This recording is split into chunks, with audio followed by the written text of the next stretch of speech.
didn't even know you were here. All right. Let me do my usual. By now, the fireworks are going Uh huh. This is the fireworks at the stadium. It's going off by now. Call the team out. They're not going. Hey, bro. I was supposed to be there. Oh, that's life. How the hell does the Cowboys show? No, it is what it is on that. All right.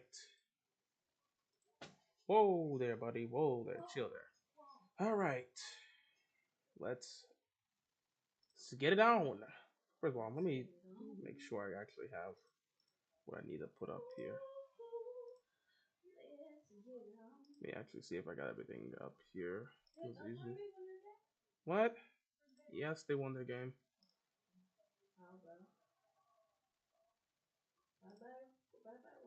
Not worried about them.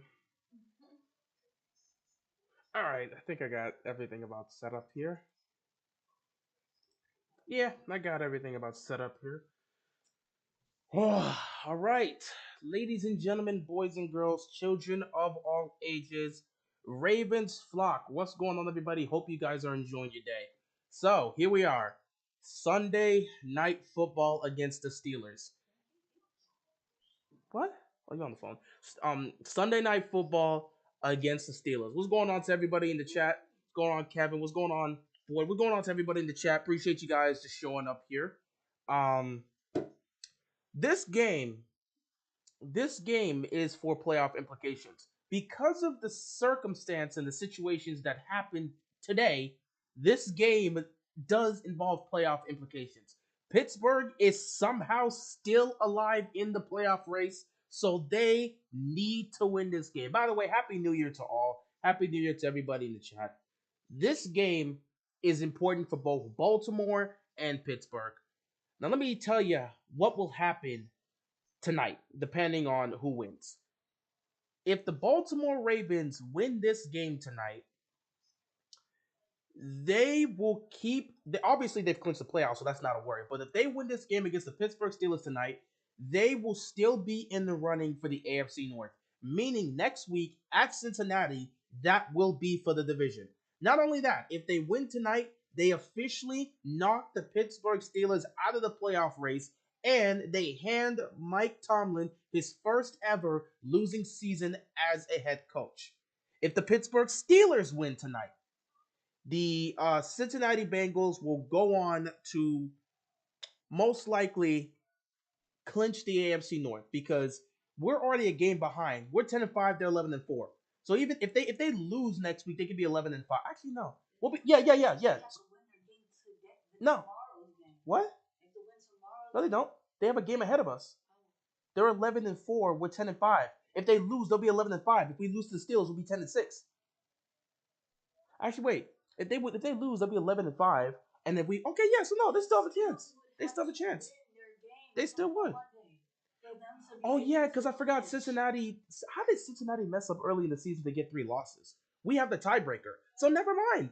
It don't matter if Baltimore loses this game; they would still. But then again, you don't want to play that game. We just saw that what happened with the Commanders. Don't worry about who wins or lose. But I get the scenario, though. I get the scenario.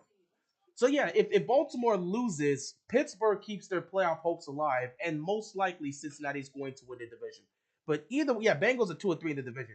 I'm sorry, the Bengals have been so good over the last 7 to 8 weeks. I forgot that they were terrible to start off the season and that they lost key divisional games, so they don't have the tiebreaker. So Baltimore's at 10-5. If they do lose, here's great. If they do lose, we'll be at 10-6. If they lose to the Bills on Monday Night Football, they'll be 11-5.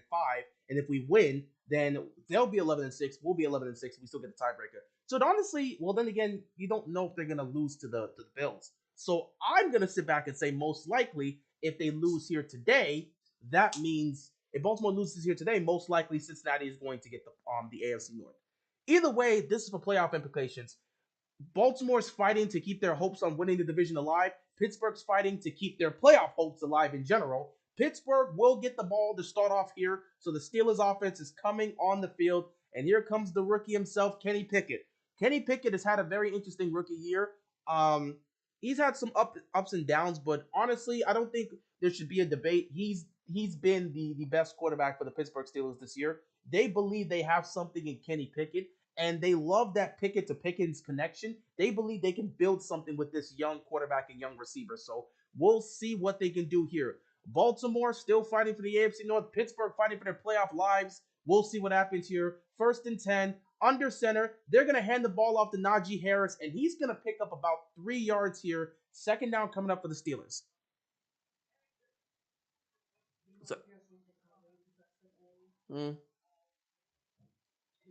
not really caring about us winning the division. yeah, I mean, many people have said that. People would rather have us go against Jacksonville than take on the Chargers. I can't believe that word ever came out. These words that ever came out of my mouth. I said I prefer to lose this game. Why would you lose at home? Why don't you just lose in Cincinnati?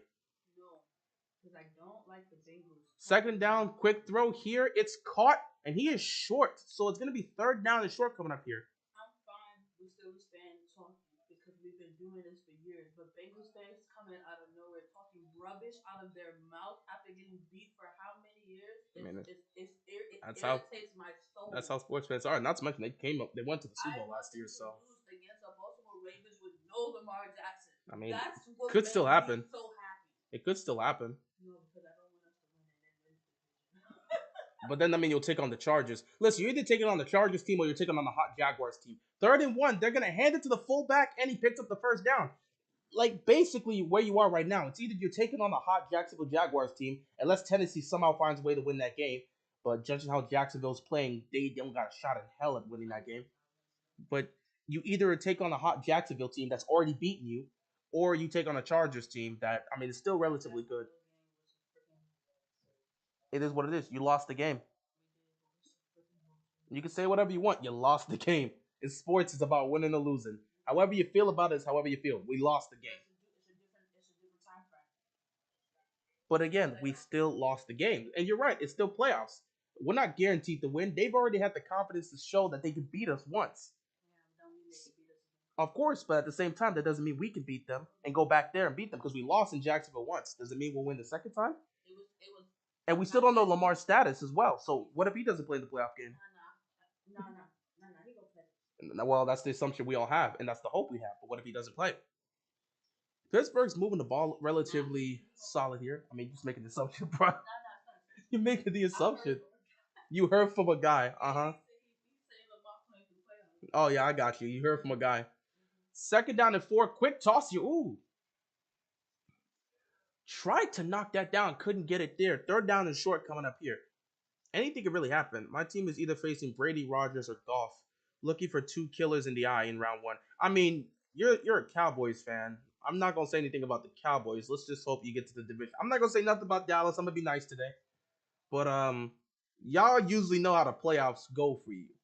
Let's just hope you got. First of all, you're going up against Aaron. If you end up against Aaron Rodgers, the Green Bay Packers, that's going to be nasty. That man has your number. I don't care what's and the Packers are hot right now. That man has had Dallas's numbers, so I wish y'all the best there. 3rd down and 2. Pickett looking, firing, caught. 1st down and more.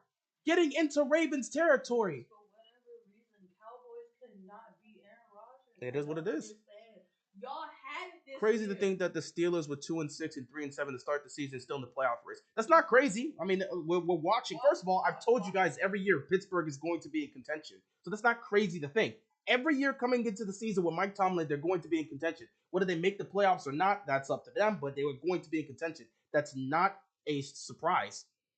I mean, Green Bay, this year is not a surprise for anything. We just saw a Miami Dolphins team go from 8-3 to 8-8. Nothing surprising anymore. A 4-8 Packers team is on the verge of making the playoffs. Nothing is surprising.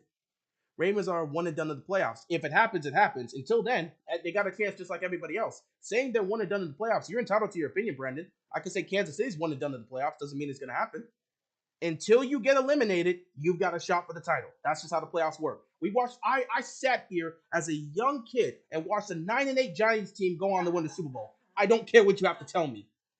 I watched a 9-7 Giants team go into freaking what were they going to? They went into why is it oh god.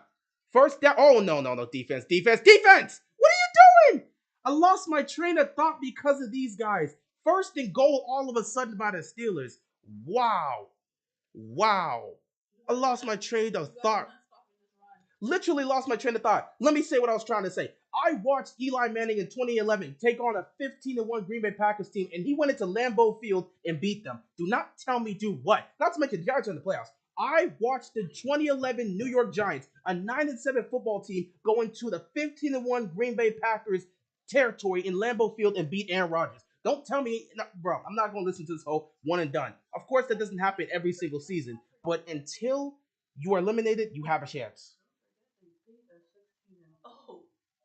That was in 2007 though. So, but they did do it. Yeah, that's 07. They we're gonna lose in the first round this year. The Ravens. If it is what it is. I mean, again, Chris, until you get eliminated, you have a shot. But they are not eliminated. Are they eliminated from the playoffs right now? No. I'm not saying they're gonna win. I didn't pick them to go to the Super Bowl. But until you get eliminated, you have a chance. Because what if we're sitting here next week in the playoff? Well, not next week. 2 weeks from now in the playoff game, and all of a sudden Baltimore wins that. What happens then? You'll just say they lose next week. Now you're just speaking your opinion. Doesn't make it facts. I did have them for the Super Bowl before the season started. Baltimore? Yeah. What were you on to think that? Season started. What were you on to think that? They were. You didn't even know if these guys were going to come 100% healthy. I said before the season started. You took a chance on that. And then the season started. You took a chance on that. And I watched us lose games that we weren't supposed to. Yeah, but it's Tyler Huntley. You don't. First of all, Brandon, we don't even know if it's going to be Tyler Huntley in that playoff game. The belief is Lamar Jackson will be able to play in that playoff game, but we do not know. If it's Tyler Huntley, yeah, sure, you'll probably lose. But there's been a belief right now that Lamar is just progressing through his injury recovery, and Baltimore is not rushing him back for the rest of the regular season. So there's a strong belief Lamar is playing in that playoff game. And if Lamar is there, I give them a shot to win against anybody.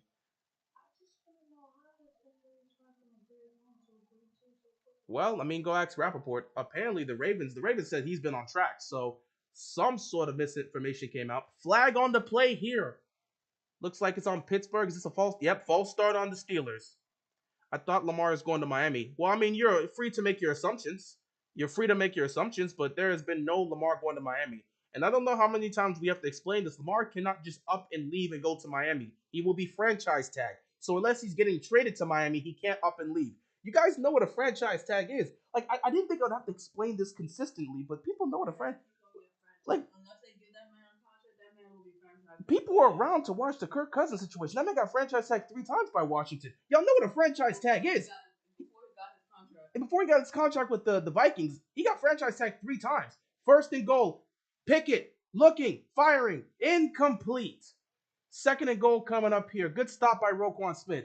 Y'all know what a franchise tag is, right? You can't just up and leave. That's not how things work. No, that's Roquan Smith. That's 18. That's Roquan Smith. That's Roquan Smith. What are you talking about? That's Roquan Smith that made the play. What are you on? That is Roquan. But they definitely had Bowser right before the game, and I'm looking at Bowser. What are you talking about? Are you talking about Bowser that was going towards Pickett to try and make the stop on the quarterback? Because he was there trying to make that stop, but Roquan made the stop right there. That was a run on second and goal here. They got to around the 2-yard line. Third down coming up here. What? I don't know how to answer that question. I wasn't asking you. I was more like talking to the season. It's not like they haven't done I mean, for the most part, they've gotten their yards on the passing game. Actually, no, that one run. But then again, was that a run or a quick toss? No, that was a run. This is the first drive, though. That was a run, but it's the first drive. If they could hold them to 3 here, like I said, this Ravens defense, they admitted themselves, they're a bend but don't break type of defense. Don't give up a touchdown and you're going to be good to go. Third down and goal here. Empty backfield here for Pickett. Takes a snap. He's going to throw a fade. It is incomplete. Stevens with the stop. He went for Pickens. No flag on the play. 4th and goal. And we'll see if they're going to send out the field goal unit. Brandon Stevens being lined up against the rookie. And he plays this beautifully. Pickens tries to get that one, and Stevens looking at the ball and trying to get his hands there as the ball comes. See, this is how you play defense. That's how you're not going to get called for pass interference. They're not paying him. Do you not, Brandon, whether or not they're not paying him enough, a franchise tag means he can't go anywhere. is he going to be traded? I'm not talking about they're not paying him enough. Payment, not payment. I'm saying he cannot physically go anywhere. Field goal is up and it is good. I am saying he cannot physically go anywhere because they have a franchise tag. He could choose not to sign it, but again, he still will not be able to go anywhere. The only way he is leaving this team is via trade. Payment has nothing to do with the conversation as to whether or not Lamar can just go to Miami. He cannot leave other than being traded. That man is going nowhere. Like saying the Baltimore Ravens, if they're going to franchise him twice. So either he gets traded by Baltimore or he's going to be franchise tagged, and eventually he's like, I'm done. Assuming they don't get a contract worked out. But Lamar Jackson cannot go anywhere. Anyway, defense holds up here. 3-0 lead early on for the Pittsburgh Steelers. They're fighting for their lives, and they're coming out here and playing like it. I'm really just focused on how the defense is performing. I don't care what the offense does because I'm not ready to deal with this man. What's his name? Greg Roman. See, I don't like to. I don't think about this dude on a daily basis like that. Lamar is just gonna leave the Ravens and go to Miami. He told him himself. Yeah, sure. I mean, first of all, I don't. Just like I had a guy that told me Lamar was playing in the playoffs. Yeah, we all got guys. He wants to be traded. Brandon, did you talk to him directly? Have you talked to Lamar directly and he told you he wants to be traded? All these speculations y'all coming up with. I don't listen to speculations. I deal with the facts. And the fact of the matter is he is on this team right now. We don't know what he's thinking. We don't know what his future plans are. Does he want to stay in Baltimore? Who the hell knows? Lamar Jackson's the only one that knows that. But I'm not going to sit here and listen to speculations. He wants to be traded. Did he tell you that directly? Did he tweet out, I want to be traded? Did somebody that knows Lamar Jackson personally say that? All you guys are doing is just speculating. That's just me speculating, saying that they're going to give him a 5-year deal worth $300 million. I heard that the other day. They got this deal ready. At the end of the offseason, they're going to give him 5 years, $300 million. 250 of that is going to be guaranteed, and Lamar is going to take it. Like, it's just speculation, guys. It's just speculation. People want him off the Ravens so bad. People have been trying to get him off the Ravens the entire season, and that's been annoying to deal with. I just want to talk about football, but every week I got someone saying, Lamar's going to Miami. Lamar's going to the Jets. Lamar don't want to be here no more, and it's all like that. They're not going to pay him. Sure they won't, Brandon. Y'all didn't want him, and now people want him. Like, here's what it is. Again, Brandon, did you talk with the front office? Did they tell you they're not going to pay him? Like, again, these are just speculations. Brandon, all you're doing is giving me speculations.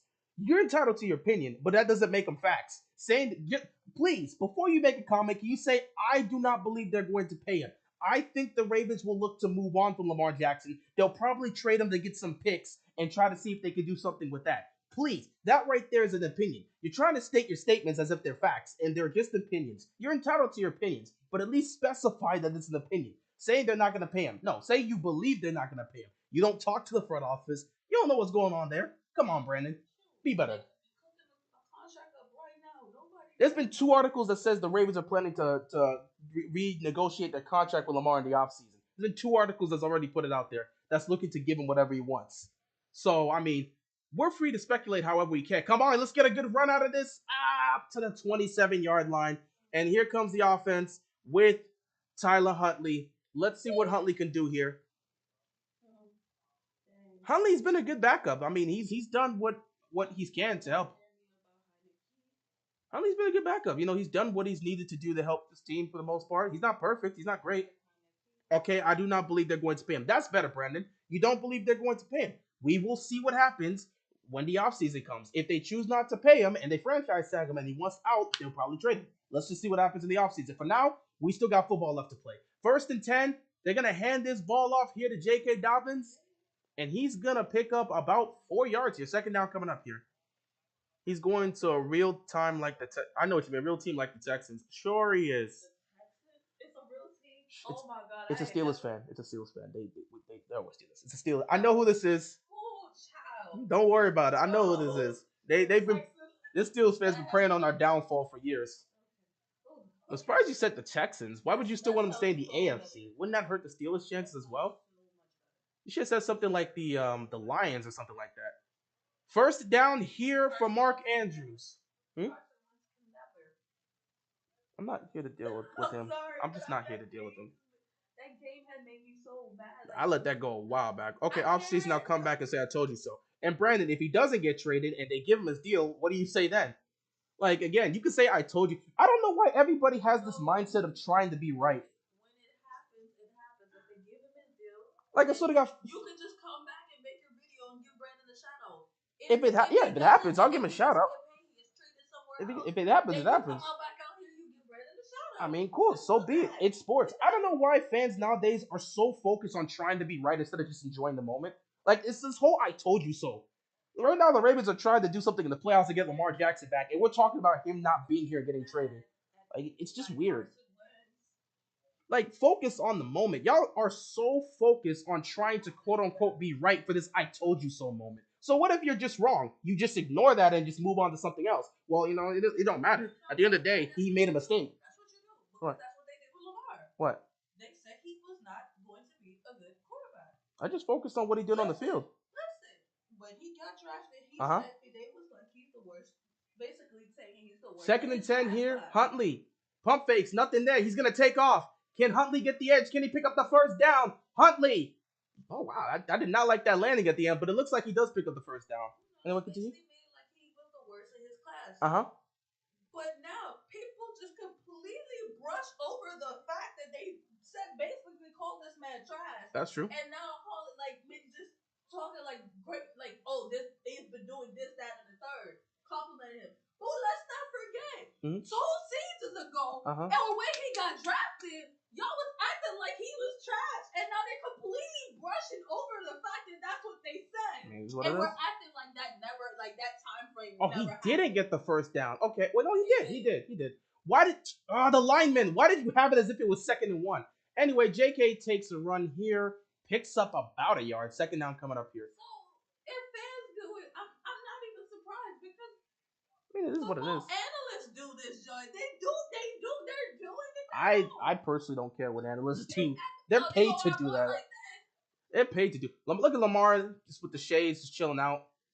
They act like they were just the same ones saying Lamar can't throw. He need to prove himself. Lamar just chilling with the shades on. Over in the years, and it never changed until just 2nd down here, empty backfield. They're probably going to look to run this here, maybe. Oh, some play action. Okay, what are you going to get here in the play action? Well, Huntley, there's nothing there, so Tyler Huntley's just going to take off. I just look to see if something's happening here. Just looking to see if something happens, for God's sake. Oh, my God. Mark Andrews to the Jets. Absolutely. Absolutely. That's definitely going to happen. Really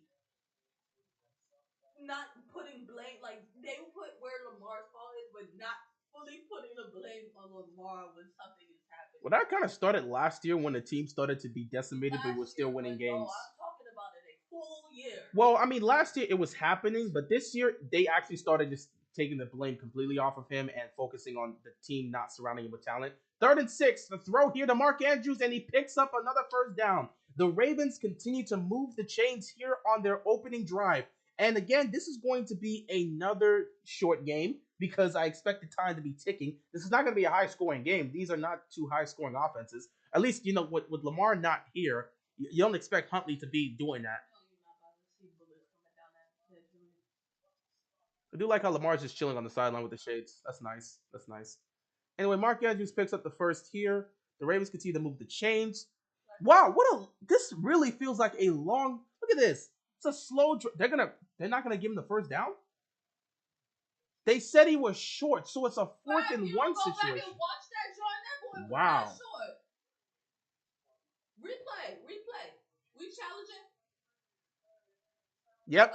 Harbaugh's gonna challenge that because he's challenging the spot. I'm not surprised to see him challenge that. So they're gonna challenge the spot because they said he was short. He does do that. It's illegal for Mike Tomlin to have a losing season. Well, crimes happen every day, so I guess tonight in Baltimore, another crime's gonna happen. Imagine Lamar to Hill and Waddle. I don't want to imagine that because it's not going to be on the Ravens. Why would I want to imagine that? Besides, Miami's got their own issues, so they're going to figure that out. Keep saying he's going to Miami. I'm not even. So we're just going to forget that Tua is even on that team. You don't know what's going on with Miami. You don't know what's going on with Dolphin fans? Dolphins fans hate Tua. You don't know about this. Bro, Dolphins fans want Tua gone. They went from 8-3 to 8-8. They've lost 5 straight games. Tua's been the quarterback for the 4-game losing. He didn't play this game because of concussions, but The 4-game losing streak, he was there. And at the cusp of that 4-game losing streak was the Packers game where he threw 3 picks in the fourth quarter and cost his team a game. So you're a Heat fan, but not a Dolphins fan. I mean, I've been a Heat fan because of Dwayne Wade. There's a different reason as to why I'm a Heat fan. I became a Ravens fan because of Ed Reed and Ray Lewis and that shirt that I have up there of Willis McGahee. That's on my wall. That's why I became a Ravens fan. Not to mention I'm from the area here, so I constantly watch those games. I became a Heat fan because of Dwayne Wade. That's a different situation. I became a fan of that team because of that. I mean, it's not like I wasn't watching Gilbert Arenas and the Washington Wizards. I was, but like I became a Heat fan because of D Wade. Oh, I'm a Ravens fan. Man, that was definitely how that's definitely how you started off. Yeah, I was watching both, and I had to make a choice on one, and I just why did I made a choice? I made a choice towards the Ravens. Yeah, you made a choice long ago. I was teetering before it, but once I got that jersey, I said, okay, I'm a full time Ravens fan. I can support the Commanders, but I'm going with the Ravens, and I'm glad I made that decision. But with Miami, again, I was a Dwayne Wade fan, and Dwayne Wade was on the Miami Heat, and I became a fan of the Heat in 2005. A year later, I watched D Wade and Shaq go all the way to the finals and beat the Dallas Mavericks. So I'm a Heat fan, but not a Dolphins fan. I'm a Heat fan specifically because of Dwayne Wade. That's a different case. Baltimore, I'm a Ravens fan because I watch them here all the time, and I'm a fan of Ed Reed. He's my favorite player. So there's reasons for that. And Taylor. But I ain't got nothing against the Dolphins. I mean, they're a good team. Just because you are a fan of a basketball team in a different city does not mean you have to be a fan of that football team. Oh, they gave all right. They gave him the first down. We won the challenge.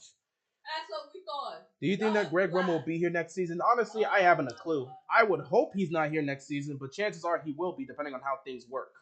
With how this damn team is, I'll be surprised if he isn't here. I mean, I wouldn't be surprised. I would love for him to be gone, but I wouldn't be surprised if he's here. If I see they said Greg Roman has been fired. They don't have the guts to fire him. Apparently, his contract is about to expire, so they won't fire him. They'll just choose not to renew his contract. I will be surprised if they said they don't renew that man's contract because last year he was supposed to get fired. Well, I mean, we can't say he was supposed to. We hoped he would get fired. What do you mean he was supposed to? First and 10, J.K. Dobbins trying to get the edge. He picks up about a yard. If you're going to fire the defensive coordinator and you basically say, oh, it's the defensive coordinator that we're doing it, you should have fired the offensive coordinator too because he was right along with it. Again, you can't just. It should have been a clean house. But that wasn't what the decision they were looking to make. Apparently, according to them, they just came to a mutual agreement between Hardball and the Ravens and Wink Martindale. They came to a mutual agreement. The plans were never to get rid of Greg Roman. Apparently, so that apparently the Wink Martindale was an entirely different situation. But the plan was never to get rid of Greg Roman. I hope they would, but that wasn't the plan. Second and 8 here. Throwing. Oh my God, he was almost picked. Tyler Huntley was almost picked there. Third down and 8. Oh, I can't wait to see. Let me just get comfortable. Let me see what type of game plan. I gotta see this.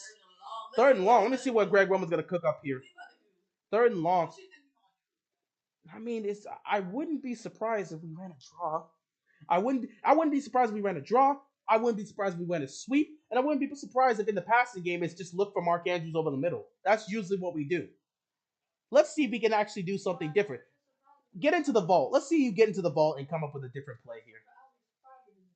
Hell, I wouldn't be surprised if it's a check down. It'd be a check down after it's already covered. No, I wouldn't be surprised if it's a check down to Patrick Ricard. Now you're talking. That's the Greg Roman's offense right there. That would I definitely would not be surprised with that. Ravens' offense in the last 3 games is ranked 30th in points and 31st in passing yards. I mean, this offense is garbage. This offense is terrible. Oh my God. So Pittsburgh called a timeout. I guess maybe it was an injury timeout. Either way, third down and 8. Cannot wait to see what Greg Roman's got cooking up here. You were talking about you wanted to be at the game. The minute I knew Lamar wasn't playing, I'm like, bro, let me shatter those dreams for a second. I'm not about to go sit out there to watch Tyler Huntley do that in the cold. Lamar just on the sideline, just chilling. Look at him wearing the 2 chains under that hoodie. Look at him wearing that. I mean, we still could have gone. I mean, we went there once. We had our fun. If we somehow get a home playoff game in this a Saturday night or a Sunday night, we might go again. Third down and 8, empty backfield here. Let's see what you got cooking. Ooh, look at that.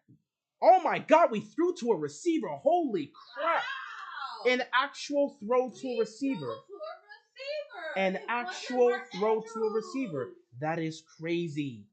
Wow. A first down picked up here by the Ravens. That's actually crazy. I'm surprised.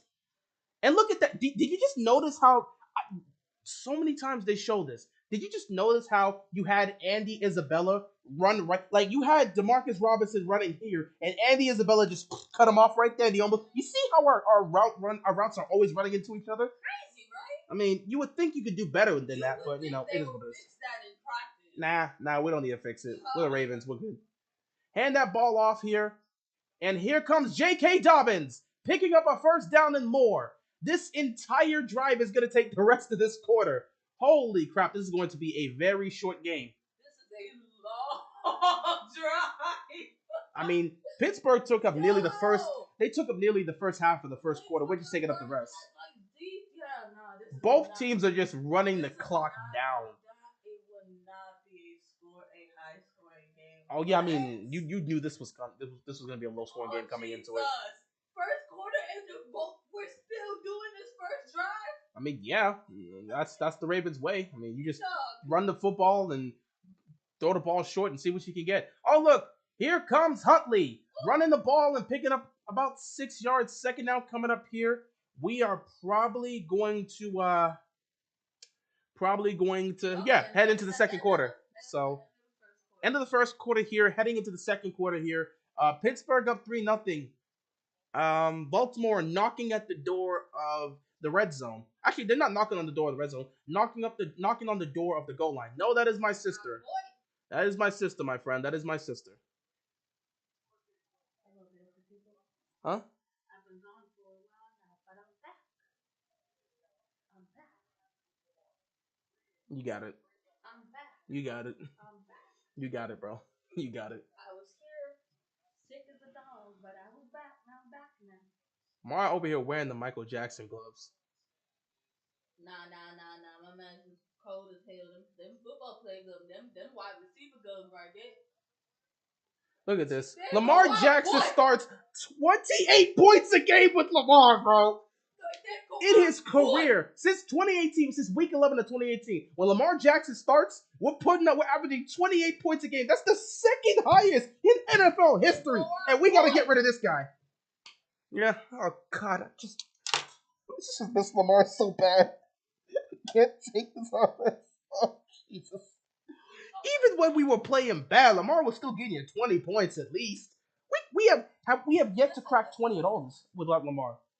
Listen, our games have never been more than 3 points. We have never lost a game more than 3 points this season. Every last single one of those games, we're not lost from more than 3 points. Bro, get out of here.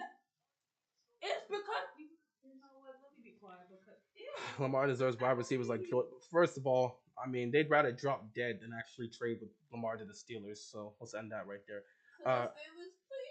Cowboys scare off Brady. That's why they want the first seed, because Brady is their boogeyman. Cowboys are scared of everybody. Cowboys don't want to see Brady. Cowboys don't want to see Rodgers. Cowboys don't want to see the Niners. I'm just putting it out there. But they won't have to deal with the Niners in the first round. Like, we're talking about wild card. Actually, you wouldn't have to deal with Brady in the wild card either. The only team you would have to deal with in the wild card round is probably the Packers. But then again, let me see. The Cowboys right now are the 4th seed. Actually, no, they would have to deal with Brady in the first round because they're the 4th seed, and Tampa Bay just won their division, so they're the 5th seed. No, wait, no. They're the 6th. They're the 5th seed. My mistake. Tampa Bay's the 4th seed. The Cowboys right now are the 5th seed. They're the first wild card, so it's a 4-5 matchup. So yeah. Actually, wait. They could potentially end up. Well, then again, they have to drop, but they could deal with the Niners. They have to drop to that 6th seed, but that's not happening. I'm just saying it would have to happen, but it wouldn't happen. But yeah, they'll probably take on Brady. They'll take on Brady in Tampa Bay. But yeah, they don't want to deal with Brady. They don't want to deal with Rodgers. They don't want to deal with the Niners. It's as simple as that. That's just what it comes down to. Cowboys ain't beaten. I just don't see them going the distance. In the last 3 games, they have 9 red zone drives, 2 touchdowns, a percentage of 22%. Just put me out of my misery. Justin Fields is 63 yards away from Lamar's rushing record. He's going to get it. He's going to get it next week. I think he's going to get it. If he comes up short, that'll be unfortunate. They've been literally using Justin Fields as a running back. It's been crazy. They ran a play where they had him in the backfield as a running back. They are trying to get that man that record. I have stopped listening to analysts like in the beginning of he almost dropped that ball. Isabella actually used. Oh look, they brought in Isabella to be the replacement for Devin Duvernay because now they're using Isabella on jet sweeps, and he's alive. He's actually real. It's crazy. Go ahead. I'm not even saying that ball was felt, but what are they saying about them using Justin Fields running? I mean, he's literally just taking off a lot. They're not really saying much about it. They're just saying this is what he's doing to survive. He doesn't really have a good offense right there, so he's just taking off just to make plays. But I mean, there's plenty of people that are calling him a running back. Like people are legitimately calling him a running back. Wow. Third down and 5 here. Huntley looking towards the end zone. Incomplete. He was looking for Deshaun Jackson. And of course, we can't finish in the red zone, kick your field goal, and tie this game up. You wasted all that time just to do absolutely nothing. All that time for a field goal. Wow, that is the excuse you get. What? I actually don't know what the media's been saying about him. Most people that I hear them, I mean, if we're talking about from the fans' perspective, they've been calling him a running back. I know the fans are good. From the media's perspective, I don't even know if they talk about Chicago. So I have no clue what they're saying about the Bears because they don't talk about the Bears like that. I just want to know what they people be saying because it's just a repeat. I'm just seeing a repeat of what 30-yard field goal. Of course, Tuck is not missing. That kick is up. Kick is good. It's a 3-3 game here in Baltimore. That is, you know what? You make a good point. You make a good point, Sherman. I have not seen Gus Edwards touch the ball at all. Is he playing today? Yes, Gus Edwards. Has he touched the ball once? I swear he did. Let me go to ESPN real quick. I legitimately. I could have sworn they did because it couldn't have been just JK out there just doing the whole thing. No, he has not touched the ball. What? He has not touched the ball. 5 carries for 20 yards for J.K. Dobbins, 3 carries for 18 for Isabella. Well, no, for Huntley because he's checking off a couple times, and then they just gave a carry for 1 yard to Andy Isabella.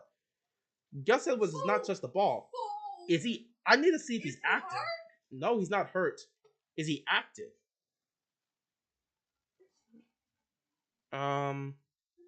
Yeah, he is active. So why is he? I don't remember his name not being on that list. Yeah, inactives: Lamar Jackson, Kenyon Drake, Marcus Peters, Tristan Colin, Nick Boyle, David Ojabo, and Calais Campbell. Those are the ones that are inactive. So yeah, he's playing, but they just didn't have him out here on this opening drive.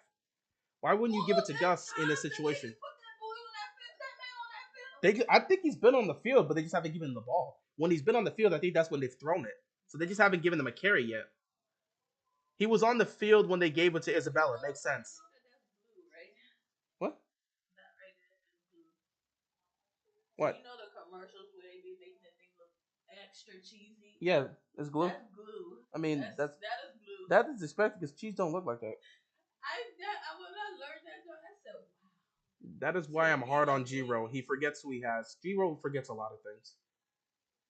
But it is what it is. You a run first team. Why are you not using your top 2 running backs? All that money invested and Jerry Jones still cannot get a Super Bowl win in the last 10 years. Well, it comes down to this. I mean, you can sit back and give credit to Stephen A. Smith all you want. He's been completely accurate about the Cowboys. If there's anything you're going to give Stephen A. Smith credit for, it's his takes on the Cowboys. What can go wrong will go wrong. They're an accident waiting to happen. And you can say that about any team. But every year, the Cowboys seem to make that true. They have all the talent in the world, but they find ways to win. I'm not winning. They find ways to lose in the most embarrassing fashion. Did you see what happened last year in the wild card round on Nickelodeon against the Niners? That happened so many times. It's happened with Dak Prescott on several occasions. It's happened when Tony Romo's the quarterback. So it's just how it is with Dallas. They wasted so much talent, so many years. Nothing's going to change. Jerry Jones trying to win the Super Bowl his way and look up at... It's not going to happen. It's not going to happen. But, I mean, he can keep dreaming. It's not going to happen, but he can keep dreaming. It is what it is. What can go wrong will go wrong with the Cowboys. And that's just been a staple that's been accurate for the last 30 years. All right, time for the Steelers to get on the field. Second drive here for the Pittsburgh Steelers. Only rookie quarterback with more than 4 wins from his draft class. That's good for him. 2,000 passing yards for him. Second most by rookie in Steelers history. First was Ben Roethlisberger, so I guess that may be your guy. And most starts by a rookie quarterback, Pickett in 2022, and Ben Roethlisberger with 13 in 2004. So these pictures are outrageous. What is this? I don't know. This is what they got. Who's winning MVP, Mahomes or Hurts? I would like to give it to Hurts, but they're probably going to give it to Mahomes since he's like first in every passing statistic. And Hurts has been hurt for the last couple games, so I would like to give it to Jalen Hurts, but they're probably going to give it to Patrick Mahomes. Yeah, he'll just have 2 now. Yeah.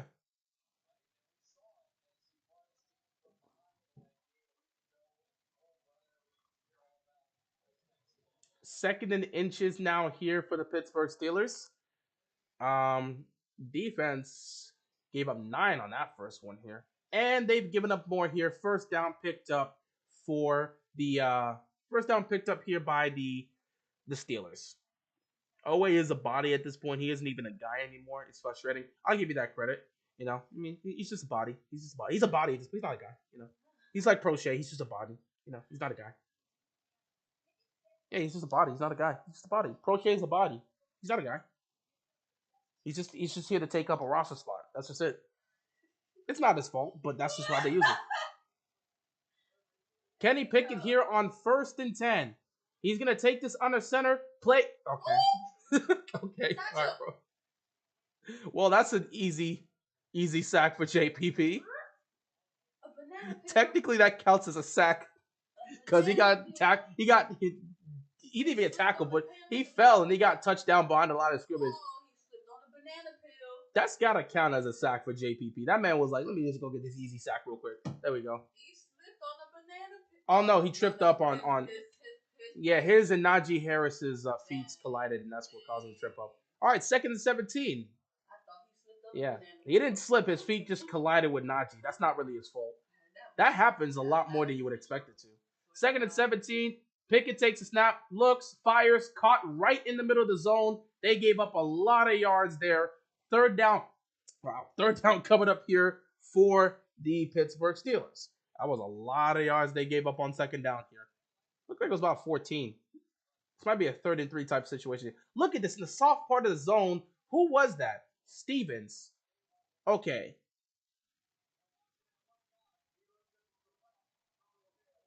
Yeah, he just played the zone right. 3rd down and 3, so that was a 14-yard pickup.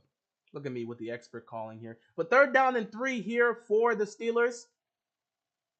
Pickett in the shotgun here. He's going to take the snap. Looking towards his right. Immediately gets pressured by Justin Houston. Now he's looking. He's got to take off. He fires. It's caught. He gets it to Pickens. Flag on the play. This should be fun. What is the flag for? This could be a hold. Depending on, he started on the offense. If he takes off like that, that could be a hold on somebody. Or was he out of bounds? Oh, he was. He can't touch it. Illegal. Oh, he can't do that. Illegal touching. He was out of bounds.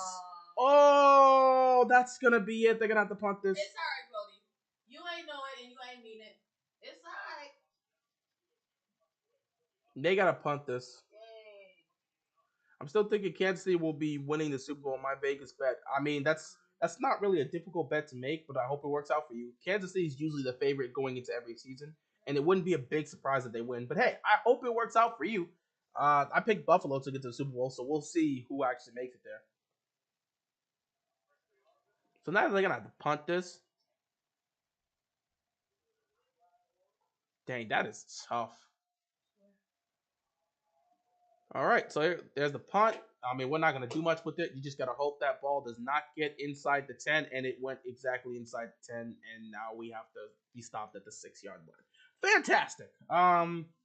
Fantastic. So, 1st and 10 for the Ravens on their second drive will be at their own 6-yard line. I'm fine.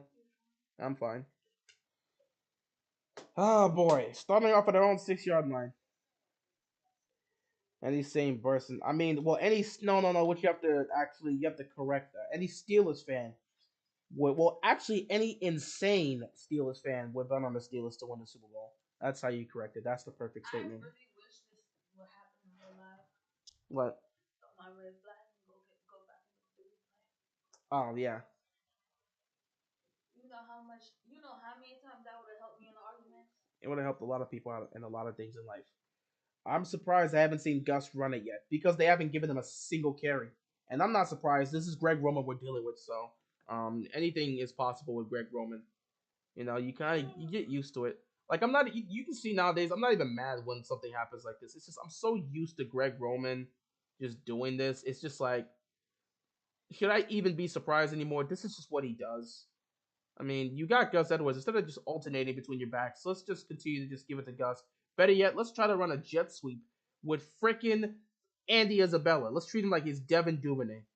I really don't understand the play calling. I get it. I'm not a coach, but you know, this play calling is not going to get you to a Super Bowl. This play calling is not going to be successful in helping you get to the promised land. And the fact that they can't see it, I don't know what to tell you, bro. Because you got other people seeing, analysts are seeing it. I feel like other coaches got to be seeing it because they're constantly predicting our plays. So like, I don't know, I don't know. It feels like the Ravens are not. It's more. It's less about them being blind and more about them being so prideful and doing things their own way that they refuse to accept anything else. So they'd rather just die on their own hill than just accept that things have changed and try to adapt to this era of football. What would be Pittsburgh's playoff scenario if they win tonight? I have no clue. I think they need both the Dolphins and the Jets to lose next week. Actually, no, no, no. The Jets are already eliminated and they lost. I think they need the Dolphins to lose next week. No, no, not the Dolphins and Jets. They need the Dolphins and the Patriots to lose, and then I think they need to win. Hey, they got Poe back out there. Yeah. See, this is what I'm talking about. This is the game I'm talking about. I could have got all three of them out there, man. That's some BS, man. I don't know what you. Why is this coming towards me? I didn't have a choice. Why is it like it feels like it's directed towards me? It isn't. It's directed towards this dang sickness that got me stuck at home all these freaking months. We should try another James Prochet pass into quadruple coverage. That would be genius. But yeah, I think Pittsburgh would need to win tonight, win next week, and they would need both the Dolphins and the Patriots to lose their game next week. So if that happens, I guess they can sneak into the playoff spot. Maybe there's another scenario that needs to happen too, but I'm not fully sure because the Jets have been eliminated and so have the Raiders. First and 10 here, hand the ball to Gus Edwards, and he gets stopped. Just straight up stopped. I mean, I don't expect nothing to happen on this drive here, but hey, I mean, you're stuck in your own goal line. This offense isn't dynamic enough to be able to make plays in these scenarios. This is why you can't eat at everybody's house. Who the hell watches chicken and soup? What the hell are you watching? I got on Instagram and some people real life scrubbing their chicken clean with soap. With soap? Oh, You know okay. the you know the Yeah, I got you. Now I got you. I'm like, okay, they're just wilding. Second and 10 here. Huntley's got to take off. Oh, he found somebody. He got it to Deshaun Jackson, who gets you close to the first down marker, but is stopped short. And I guarantee you on this third and short, they're going to run the football.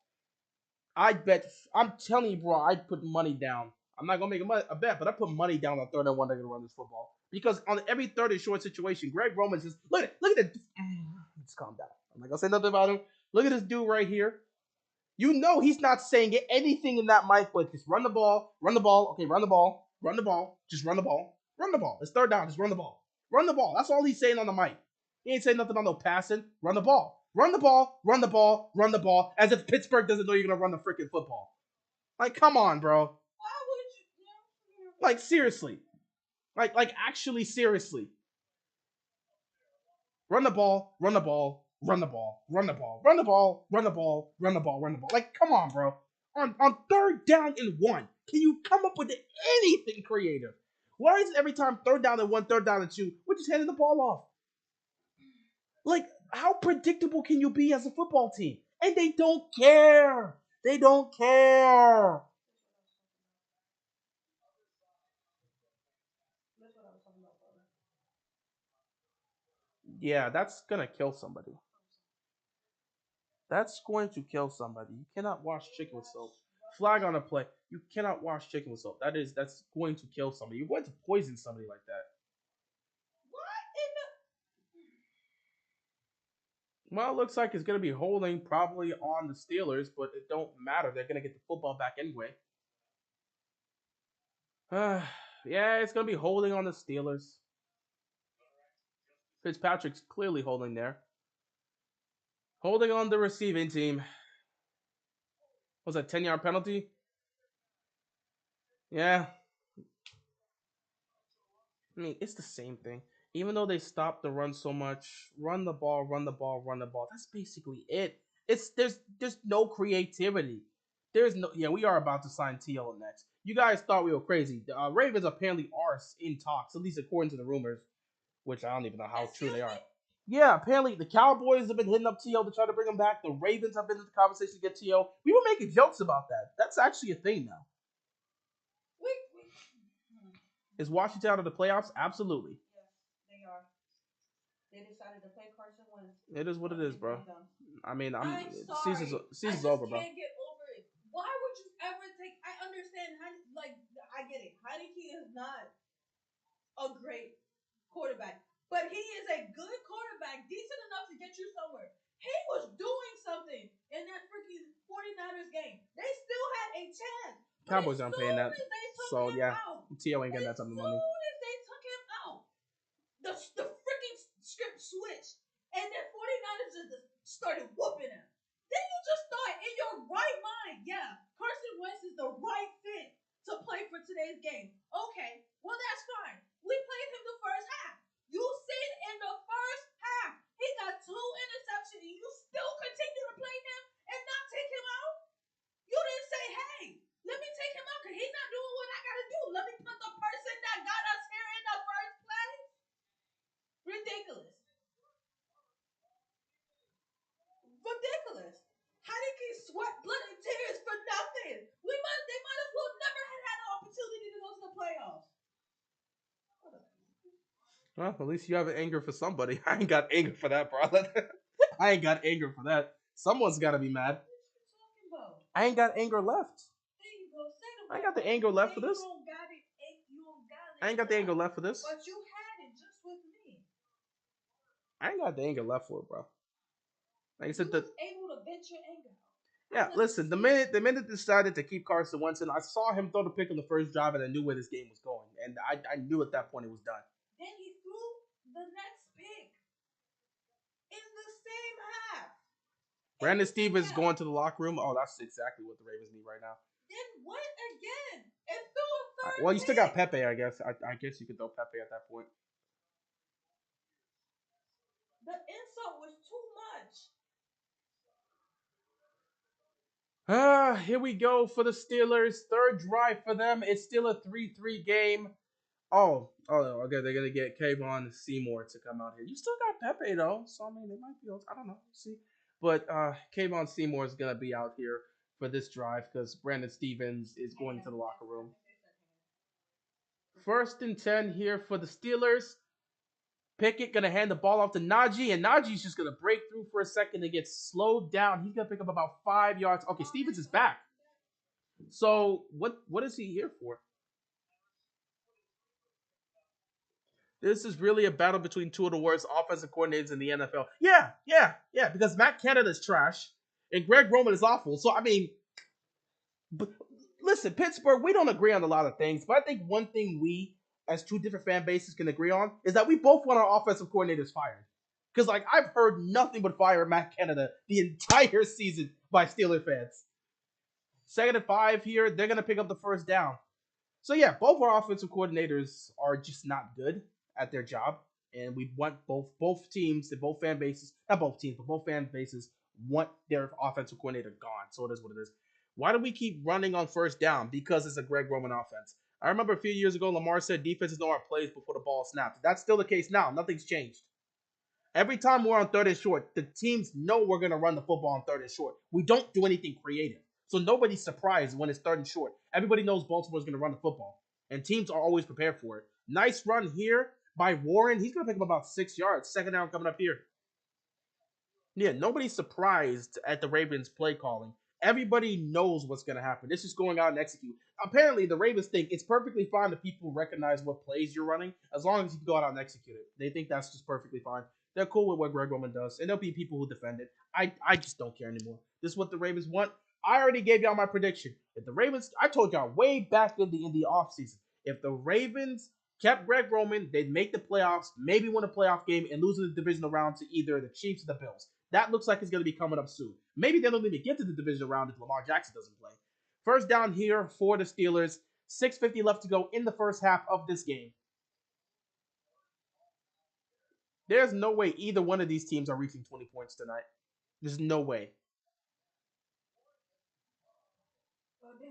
Oh, 6 minutes. I thought we were in 2 minutes already. Nah, there's still plenty of time to do nothing.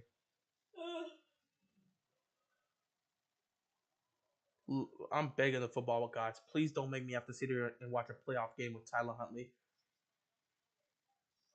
Well, Dafe was trying to get to the quarterback, and he went to Deontay Johnson, and Johnson could not really get his feet in bounds, or he couldn't properly hold on to the football. Incomplete second down.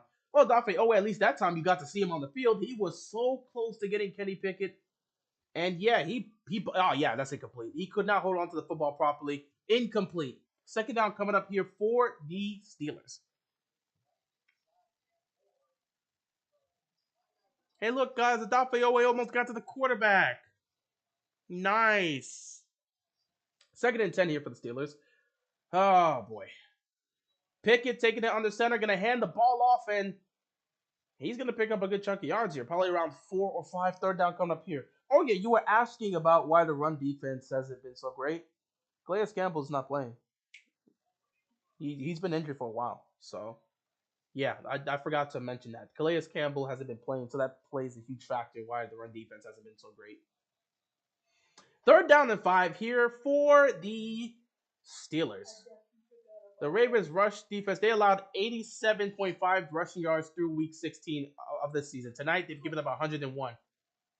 They've given up over 100 yards rushing in the first half to the Pittsburgh Steelers. Pickett taking the snap. Pickett running for his life.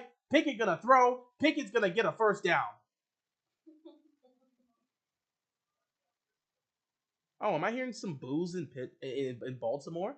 I hearing some boos out there in M&T Bank Stadium for allowing that play to happen? Of course you're going to hear boos. Mm-hmm. Because they got him off the field, but apparently we can't make stops here on third down.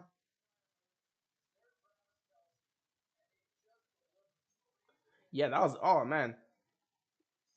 Yeah, he just stayed in front. There's not a lot you can expect from Hamilton in that situation. Just a lot of times, the only thing he can do at that point is try to knock the ball out, but there's not much you can expect there. First and 10, look at them running the ball effectively again. You know what I thought would be when we were at the game and this commercial, TV commercial break? Mm-hmm. I really be wondering what commercials playing. That's wild. I mean, you could always pull up your phone and see if you can find it. What, did you really think I was going to be able to see the commercial? I mean, if you could get surfed there, and if you were on the NBC app, you could potentially see it. Or if it's a 1 o'clock game, if you're on the CBS app, you could try to play the CBS app and see the commercials while you're at the game. That's a weird circumstance to do, but you could still do it. Second and 7, Ravens trying to make a stop here. Third down coming up. As a Chiefs fan, do the Ravens versus the Bengals in the first round? Let me see. As a Chiefs fan, do the Ravens versus Bengals in the first round if the Ravens get... Okay, do the Ravens and Bengals go up against each other if the Ravens get the 6th seed? Yeah. If so, can the Ravens beat the Bengals? Okay, first of all, let's see this. Is it possible for the Ravens to get the 6th seed in the AFC playoffs? Yes, it is possible. And if they do get the 6th seed, most likely that means Cincinnati would have won the division, which means... First of all, 3rd and 3. Pickett, firing, incomplete. Chuck Clark made the stop there, forcing a 4th down, and it looks like they're going to have to kick a field goal here. Anyway, back to the topic. Is it possible for the Ravens and Bengals to take each other on in the first round if they get the 6th seed? Absolutely. The number 3 seed will go up against the number 6 seed. If Baltimore falls to the 6th seed, they will be taking on Cincinnati at Cincinnati. Now, can the Ravens beat the Bengals? It all depends on if Lamar Jackson's there. If you have Lamar Jackson, I think you got a great chance to win that game. If you don't have Lamar Jackson, they ain't got a chance in hell at winning in Cincinnati without Lamar. Kick is up, and the field goal is doinked. Oh, no, it got doinked. It got doinked. It got doinked. Oh, it got doinked. That's not a good look. Pittsburgh doinking field goals. Let me see. Did this get... Did that get tipped? Did that get partially tipped? Either way, the field goal is missed, and Ravens still. Boswell cannot believe they missed it. Look, he's just lost. His eyes are shocked. He cannot believe he missed it. That's how we felt. That's how we felt. Marlo scared that boy to death. Yes, he did. You're not beating the Bengals if you rely on Justin Tucker to put up your points for you. I mean, pretty much. Again, if there's no Lamar Jackson, we're not beating them. It's as simple as that. If Lamar Jackson's in that game, we have a great chance to win against Cincinnati. But you need to have a Lamar Jackson. If Lamar Jackson does not play in that playoff game, you're not winning. If he plays in that game, you have a great chance to win. Doesn't guarantee you're going to win, but Lamar has been successful against Cincinnati. And if he's there, you got a great shot to win that game. So it all depends on whether or not Lamar Jackson's there. And you need a healthy defense. The defense, for the most part, is healthy. The only people you're missing is, of course, Marcus Peters and Calais Campbell. Their defense is as healthy as it can be. Yeah, teams have lost one or two guys, but the defense is as healthy as it can be. So if you get back on Marcus Peters and Calais Campbell, which they should be coming back for the playoffs, it's just the team's not going to play them at this point. There's no reason to. You'll have a healthy defense. If you have a Lamar Jackson, you have a chance to win that playoff game. So, Gaming Bros, I will say it's possible the Ravens and Bengals beat up in the first round if Baltimore falls to 6 seed. And it is possible for the Ravens to beat the Bengals, but they need Lamar Jackson. You know what I just What? Even if they put Lamar in for half of the game, they need to put him in for warm up. I don't really Don't think they're gonna do that. I don't want his I really don't even think his first game back from injury should be his playoff game. I hope that's not the case, but it is possible that could be the case, which would suck. I don't see Lamar Jackson playing again this season. You're entitled to your opinion, but we'll just have to see how things go. Many people just, again, there's the speculation or belief that Lamar Jackson's just choosing not to go out there because of his contract. I just don't understand. Even though that's just never been Lamar Jackson's personality. Lamar's mouth is, I want to play football. Why would he purposely bench himself if the words out of his mouth are, I want to play football, when they kept consistently asking this man about his contract? His words, exact words are, I just want to play football. Rooting so hard for the Lions to make the playoffs. They better beat Rodgers next week. We'll see what happens. I don't know. I said this. At the end of the day, whether or not he wants a contract or not, the chances of you being back in a playoff position is literally the difference of a year. Does he want to wait till next year to try and compete? Or do you want to at least take a chance with this team and see what you can get? Why would he just not do that? If he's incapable of playing, I get it. But if he's capable of playing, why would he willing...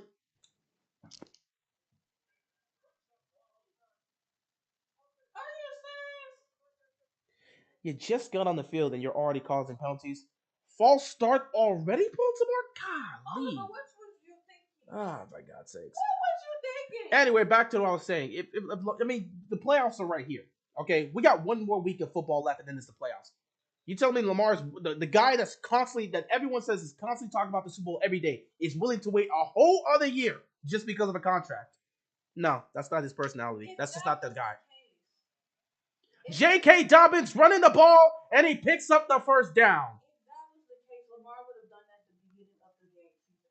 He would have done that the very first game. He would have sat down and out.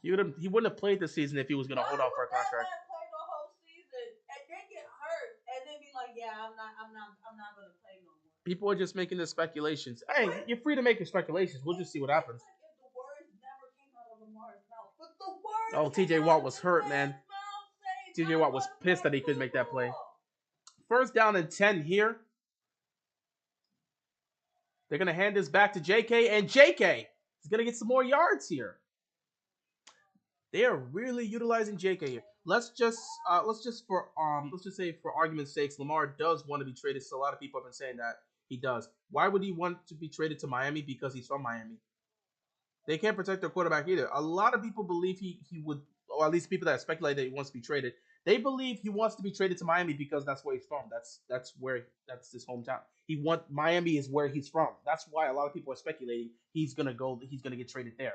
Or he would want to get traded there because he would be going back home. 2nd and 5, handing it to JK. JK breaking tackles. JK picking up a first down and moving the chains. The Ravens all black is my favorite uniform in the league. I love it. Yes, it is. I believe the injury with Lamar Jackson is more serious than the Ravens are letting on. I mean, they said it was the Ravens, apparently, according to what we're hearing from the Ravens, it's a 4 to 6 week injury. They've always planned for his timetable to be 4 to 6 weeks. Ian Rappaport came up with this 1 to 3 weeks thing, and I don't know where he got that report from. I don't know where he got those sources from. But the Ravens, according to what they've said, is 4 to 6 weeks. The Ravens have always said that's the timetable. So, I don't know. I don't know why people still listen to that man. He always talks about he got inside source, and his inside source is wrong every single time. Miami doesn't have enough picks to trade for Lamar Jackson. I mean, you would trade players mostly. It wouldn't even just be picks. You would have to trade players. It's not like it just be straight up picks. Do you think the Lamar drama is overblown? Hell yes. I'm so sick and tired of this. And I blame the Ravens for not getting this done. I said this. If you don't get it done before the regular season, this is what we have to deal with the entire season. Speculation like this. If you would have just given the man the damn contract, we wouldn't be sitting here dealing with this nonsense. But we have to deal with a whole season of this nonsense. And if he ends up getting a contract, then everyone went through this entire stressful year of all these idiotic speculations for nothing. But we don't know if he's going to get a contract. That's been the issue.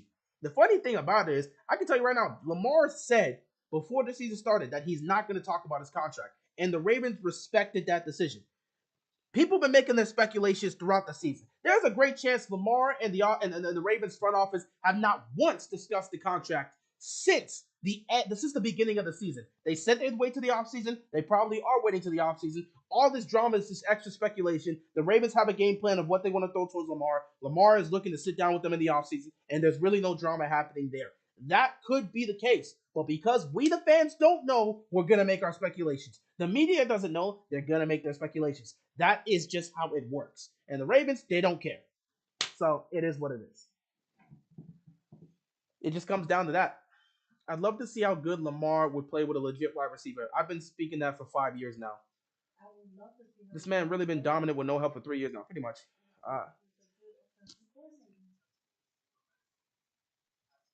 It is what it is at the end of the day.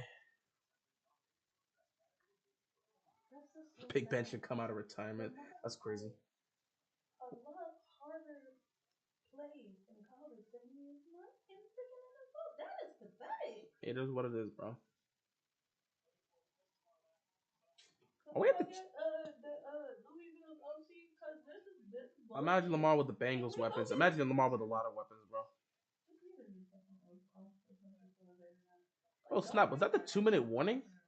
It is. Was it? That was the 2-minute warning. Wow. And they said JK did not get the first down, so it's 3rd and inches. And of course, they're gonna run a quarterback sneak with Huntley, and Huntley picked up the first down. So let's just run these last 2 minutes up and kick a field goal and go into halftime because I doubt you're getting the touchdown from this. So let's see if we can get into field goal range, kick a field goal, and be fine with it. Ravens to trade for DJ Moore. I wouldn't mind, bro. I would love to have a DJ Moore on this team. That would actually be a weapon to utilize. Unfortunately, in Greg Roman's system, he's not going to thrive, but I would love to just have that weapon for Lamar Jackson to utilize. 1st down and 10 for the Ravens. 1:30 left to go here in the first half. Ravens running the clock because they're in Tucker's range. They're at the 39-yard line. They're in Tucker's range. So they're going to run this clock down. Hand it to J.K. Dobbins. J.K. Dobbins getting the edge and picking up the first down. J.K. Dobbins continues to move the chains, continues to run the football effectively. That's what you love to see. It's really weird that we're just running the ball with only J.K. Dobbins and Gus Edwards, but that is Greg Roman for you. But, I mean, J.K. Dobbins is running well today. He is running well today. He's running effectively today. He's running efficiently today. And we'll just see if they will look to get Gus Edwards involved because you got to have – you don't want to tire out J.K. Dobbins. Speaking of Gus Edwards, J.K. Dobbins, 9 carries, 58 yards. He's playing well. Speaking of a Gus Edwards, now it's his turn to get the ball finally. And here comes Gus Edwards trying to get – he got the tackle. He almost got the edge, but they got the tackle there. 2nd down here. A minute left to go here in the first half. Baltimore's got all 3 timeouts, and they're letting this clock run because they don't want Pittsburgh to come back on the field. Which, I mean, is expected, but, don't want to run it down to the point where you don't have a chance to score a touchdown, Baltimore. You did that before, Baltimore. You got 3 timeouts, Baltimore. Be smart here, Baltimore. You can't move the ball like that, Baltimore. 40 seconds left, Baltimore. Better get in the end zone here with the way you guys are wasting time. Play action here. Huntley pump fakes. Huntley looks, throws, caught by Andrews. He goes out of bounds. 32 seconds. First down picked up by the Ravens. They're inside the red zone now.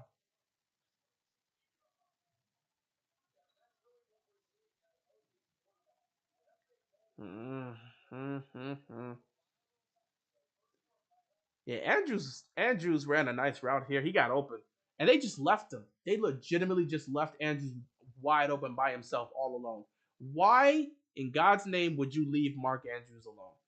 That's actually wild by the Steelers defense to do that. They deserve that to happen. Anyway, first down and 10 here. They're inside the red zone. Can they capitalize on this? Huntley 5 and 7 for 40 yards here. Huntley gonna take off and get immediately dropped because the Ravens, with 28 seconds left and 3 timeouts, think a design run for Tyler Huntley is the way to go. So they're gonna call their first timeout because that was an interesting play call, I guess. I'm calling a Mark Andrews touchdown next play. Good luck with that.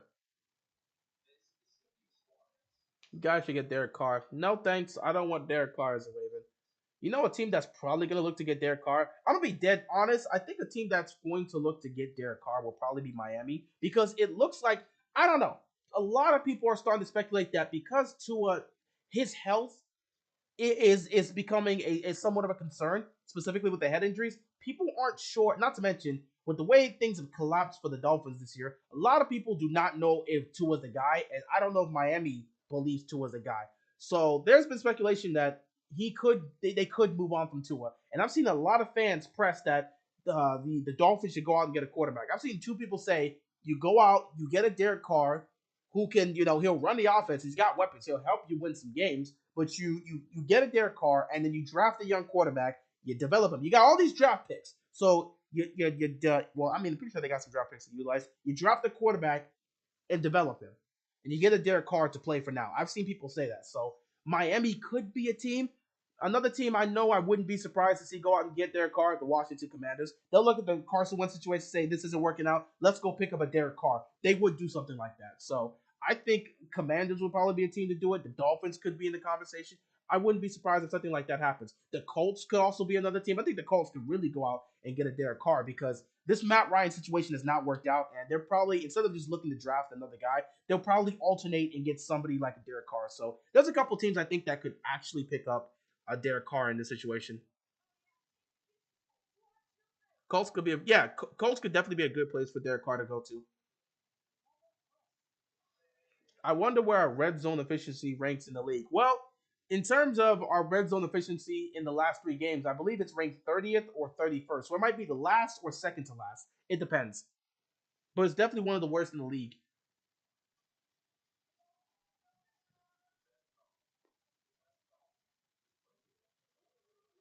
Anyway, Baltimore with about 30 seconds left at the Steelers 16-yard line. They're looking to get this into the end zone and head into halftime with a 10-3 lead, and we'll see what happens. Oh wow. I didn't even know that was a situation. Miami really does not control their fate. If New England wins next week, they take the playoff spot. So the Dolphins, bro, the Dolphins with that level of talent can miss the playoffs. That is insane. Oh my god. If the Dolphins miss the playoffs, that will be a massive collapse. To go from 8-3 to 8-9 or 8-3 to being out of the playoffs, they were fighting for the first seed. Crazy. Second and 10, empty backfield here. Pump fake. They're gonna run a screen here that didn't go anywhere. I told you guys, just take your field goal. Your plays are awful. Just take your field goal. Second time out for Baltimore. What were you even trying to do here? You were trying to run a screen with Isaiah Likely. First of all, there was no blockers there. You faked the pass towards the right, and then you faked the pass towards Justice Hill, and then you tried to run this screen here. You didn't even have blockers for Isaiah Likely. Did you really think that was gonna work? At least try to set up some blocking. Look at this. He immediately gets tackled. Spillane was all over it. And then look at this. 2 defenders got to him. And then the third defender was right there too. Third down and 16. Just run a stupid draw play or a jet sweep or just check the ball down to Patrick Ricard or some nonsense like that. You're not scoring a touchdown here most likely. Prepare for a field goal. Let's make it a 6-3 game heading into halftime. Because these are the type of plays we do all the damn time. Crazy.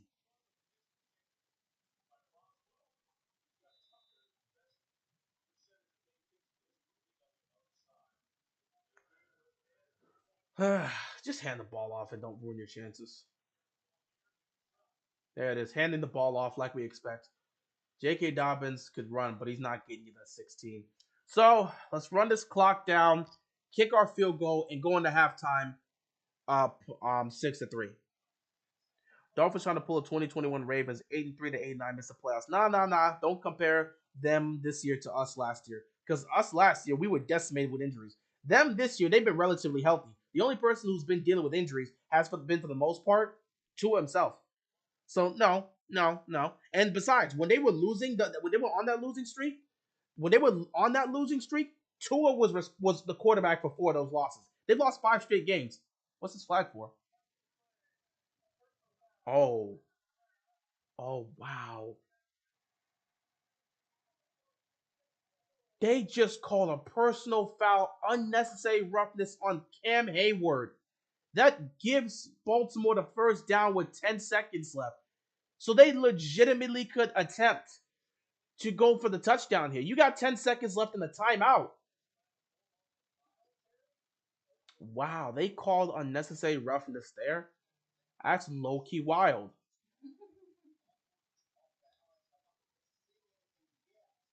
I mean, it looks like he's trying to push these people off of him. And hell, look at Ronnie Stanley grab Hayward too. So I don't even know if you want to say it's unnecessary roughness. So now it's first and goal for the Ravens. Empty backfield here for Tyler Huntley. They could be the refs could have gifted the Ravens an opportunity for a touchdown. Huntley throws, fires, caught for the touchdown. Isaiah Likely and Baltimore gets a touchdown just before halftime, thanks to the terrible personal foul call. Bro, if I'm a Steelers fan, I gotta be mad. If I'm a Steelers fan, I gotta be mad. I'm not exactly sure where you saw unnecessary roughness there. Because he looks like he's trying to push these guys off of him, but it's not like he swung at them. So where's the unnecessary roughness? And again, if you continue to look, you see Ronnie Stanley kind of pull Hayward's jersey as well. So where's the unnecessary roughness call? I just feel like, hey, I ain't gonna lie. This is a time for Steelers fans to get mad. Your playoff hopes are on the line. Your playoff hopes are literally on the line. Man, I hate the rest, but I ain't complaining about that call. Well, as a Ravens fan, you won't complain about that call, but as an NFL fan, I'm absolutely going to complain about that call because if the situation was reversed and Pittsburgh got away with that, us Ravens fans would be heated right now. So, nah, he had his hand on Ronnie's throat. I would have to get another look at that. I have to get another look at that. Like I said, as a fan, I just want the officiating to be fair. I want the officiating to be fair because I know if my team gets screwed, I'm gonna be pissed. I mean, every NFL fan complains about something. That is true. But still, I just want the officiating to be fair and consistent throughout the game. Because I know if my team gets screwed over, I'd complain. So if I'm going to complain as a fan that gets screwed over, I can't sit back and be mad at another my opponent or another team or another fan of another team complaining about calls. Not a bad call. New rule is can't lay your body weight on somebody. I mean,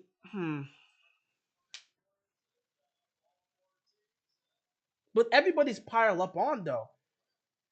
Does that count for everybody being piled up? Because this isn't a situation. I get the call where so you can't lay your body weight on someone.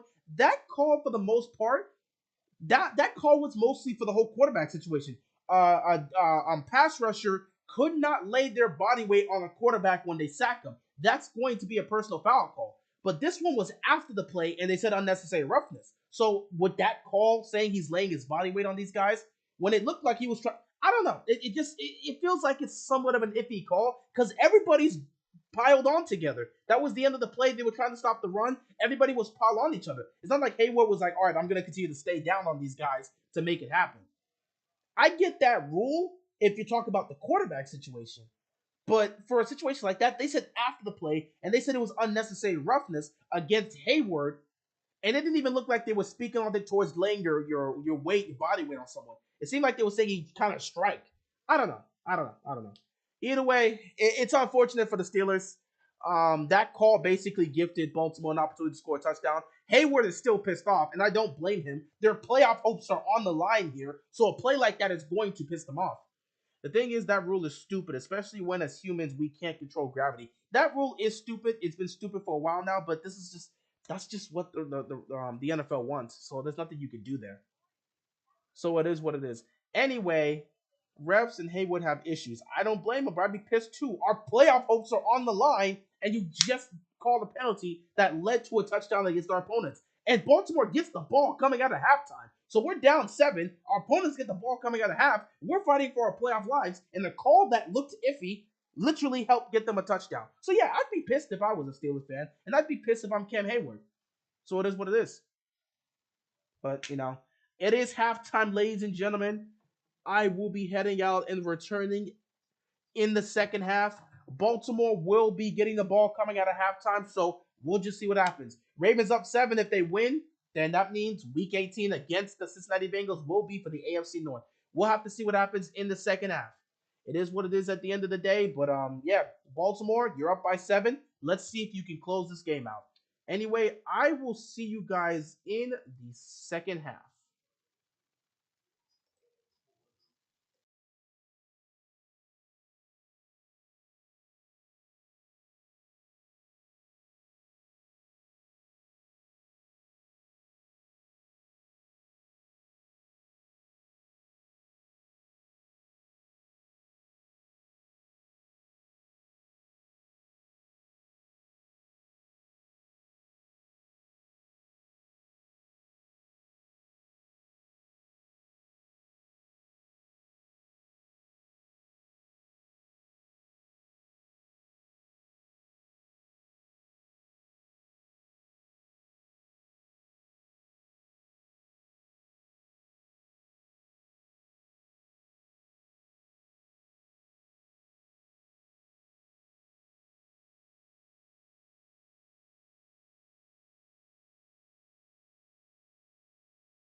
All right, second half. Ravens with the ball.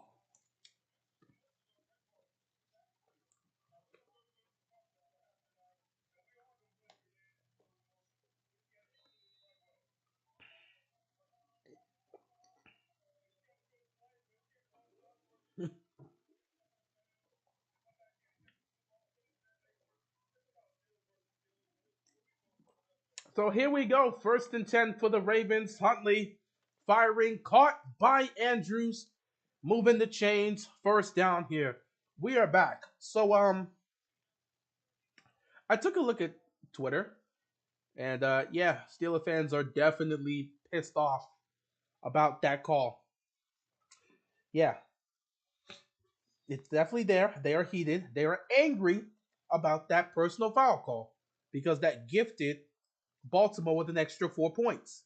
And now, instead of being down by three, they're down by seven. And now Baltimore has a chance to potentially go and put up more points. We'll see what happens here.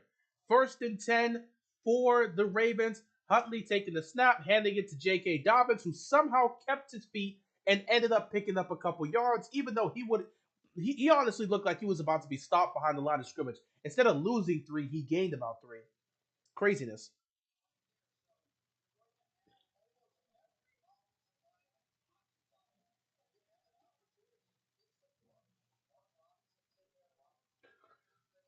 I'm already 24 episodes nonstop into The Simpsons. Good luck. Yeah, I don't know. Started The Simpsons. Good luck, man. Good luck. Even I haven't watched every episode of The Simpsons. I remember I got up to like season four. I don't remember where I last stopped off, but I'm not watching every episode. Good luck to you, bro. Huntley is gonna hold on to the ball, keep it himself, and take off, and he's gonna be stopped. And here comes third down for the Ravens. The Steelers defense looking to get them off the field and get the ball back to their offense to start off the second half.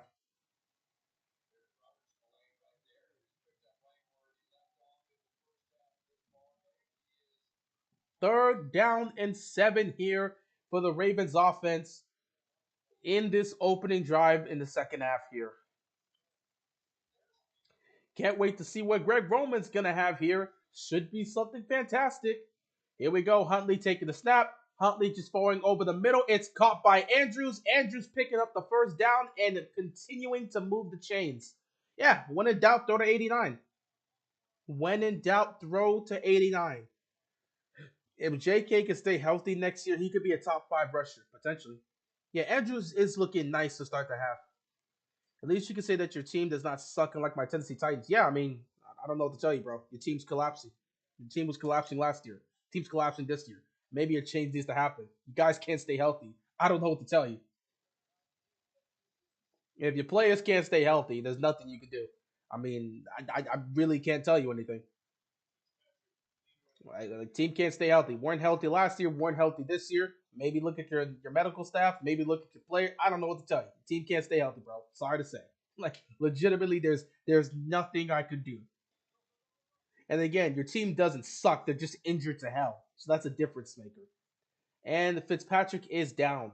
He is hurt. Hopefully, it's nothing severe. They're gonna take a look at him. We're gonna go on a brief commercial break. But yeah, I mean, your team doesn't suck. You guys just don't have your players. There's a difference between a team sucking and a team just not having the talent that they have on the team. You don't have your guys.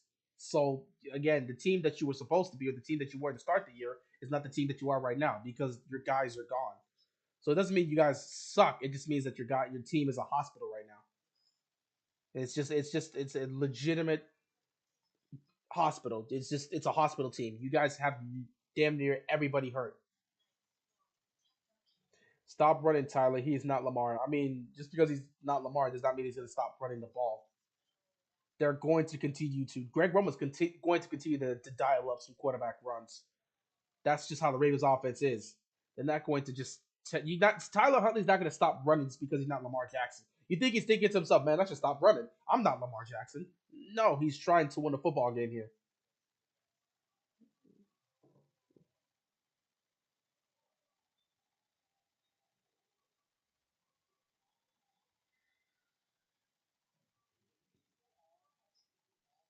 Shout out to Non Swirl Zone. Appreciate you, bro.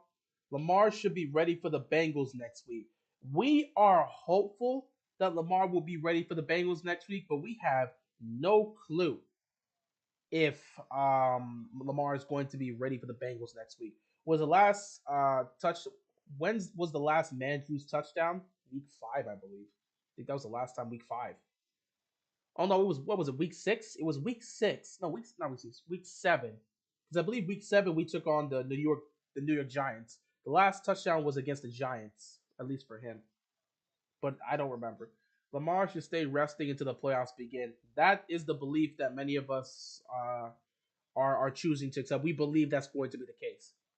Greg Roman needs to stop calling quarterback run plays. We're going to run out of quarterbacks. He's going to continue to run those plays, unfortunately. No one's going to stop him, but he is going to continue to run those plays. But yeah, Lamar being ready for the Bengals next week, I haven't a clue. I mean, the dude has not practiced once, and I have no idea how healthy he is. Nobody really has an idea other than the Ravens, and we don't know if he's good enough to go and practice. First and 10 here, flag on the play immediately. And it looks like it's going to be a false start here on the Ravens offense. Not something you want to see here when you're trying to move the ball. Yep, false start on the Ravens. Is it me or do the Ravens have the coolest mascots in the league? I mean, yeah, we do. We do. And we take pride in that. This one was on Lindebaum here.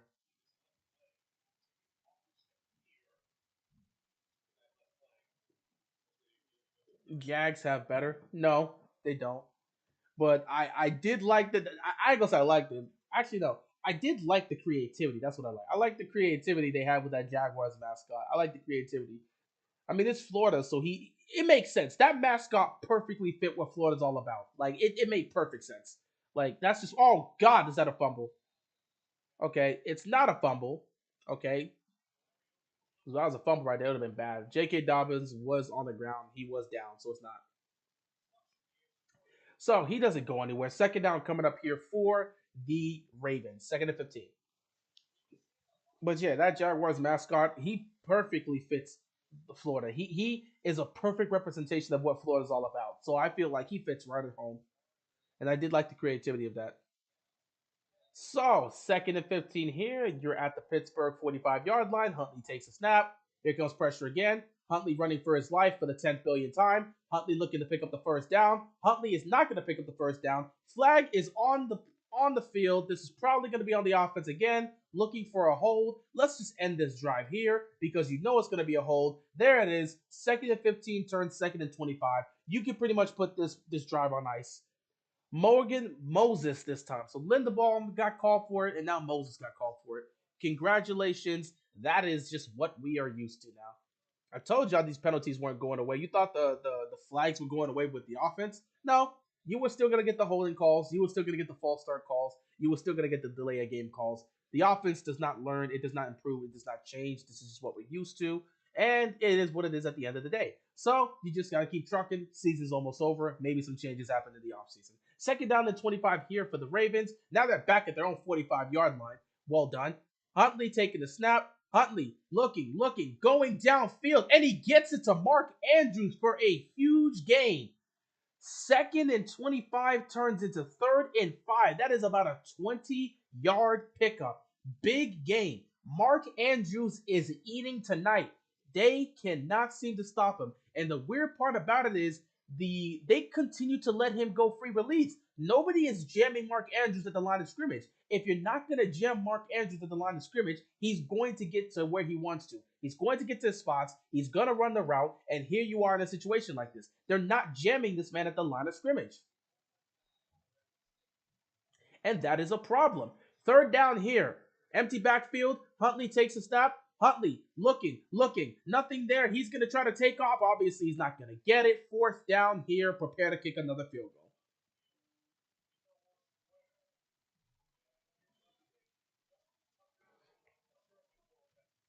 TJ Watt made the play there. I mean, free release for TJ Watt, and you think he's going to be stopped? Get the hell out of here. That's not happening. Either way, it didn't matter. Nobody was open. Like, absolutely nobody was open. And Haywood made a hell of a stop right there, too. So, yeah, that was a big hit. Here comes Justin Tucker.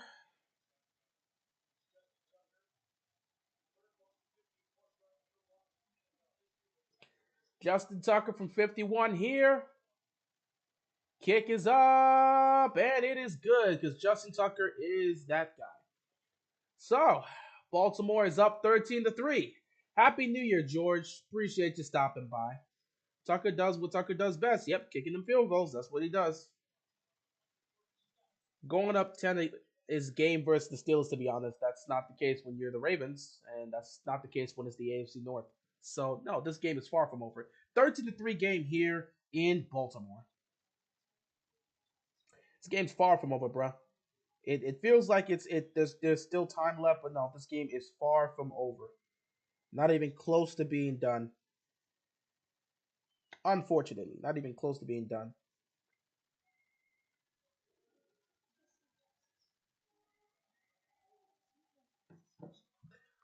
The Giants in the playoffs. Yep, the Giants are in the playoffs. They got themselves a playoff spot by destroying the Colts today.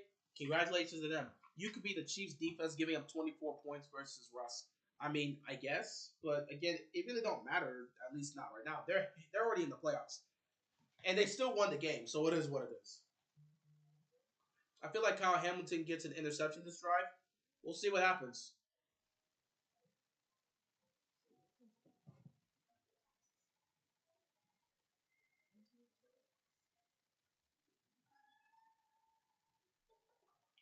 Vanilla Vic is cooking. That's what y'all calling this, man. That's all right.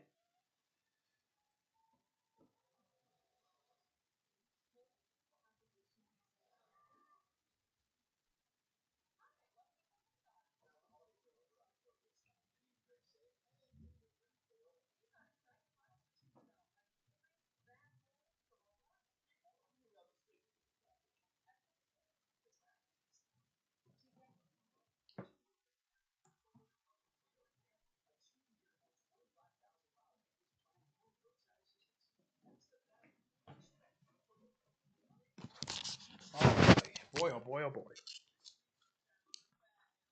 Oh, okay. Don't the Bills have the one seed? Yeah, the Bills have the number one seed. Actually, they don't have it right now. Kansas City has the number one seed. If Buffalo wins tomorrow night against the Bengals, they reclaim the number one seed. But the Bengals, the Bills and the Chiefs are going at it for the one seed. Right now, Kansas City has the number one seed. If the Bills lose in Cincinnati tomorrow night on Monday Night Football, then the Chiefs will hold on to the number one seed. If we win tonight and the Bengals lose tomorrow, do we take the AFC North? No, no. They're 11-4. We're 10-5. It's not possible. You have again. It's straightforward. Baltimore has to win their final two games to win the AFC North. So you win tonight and you win next week, and you got it. 10-point game here at M&T Bank Stadium. Steelers getting the ball for the first time this half. Wow, I guess they're not doing a playoff game on Monday.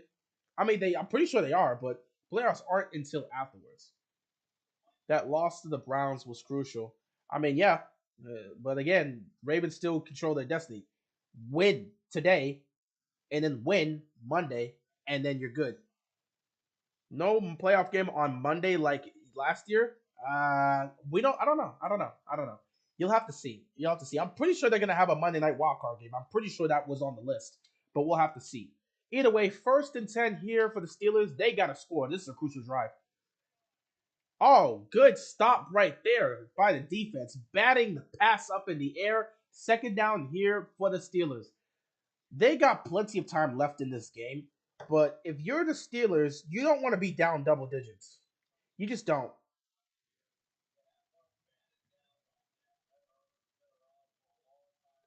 Like you don't want to be down double digits. So they the Steelers are gonna start playing with a little bit more alertness right here. They have to be more alert. They have to be more focused, and they got to be a little bit more aggressive. Here comes Najee Harris running the ball and picking up the first down for the Steelers. That is something the Steelers desperately need right now. They have got to get the run game going here to keep up with Baltimore. You're down 10. You got plenty of time. Run the football and get this done.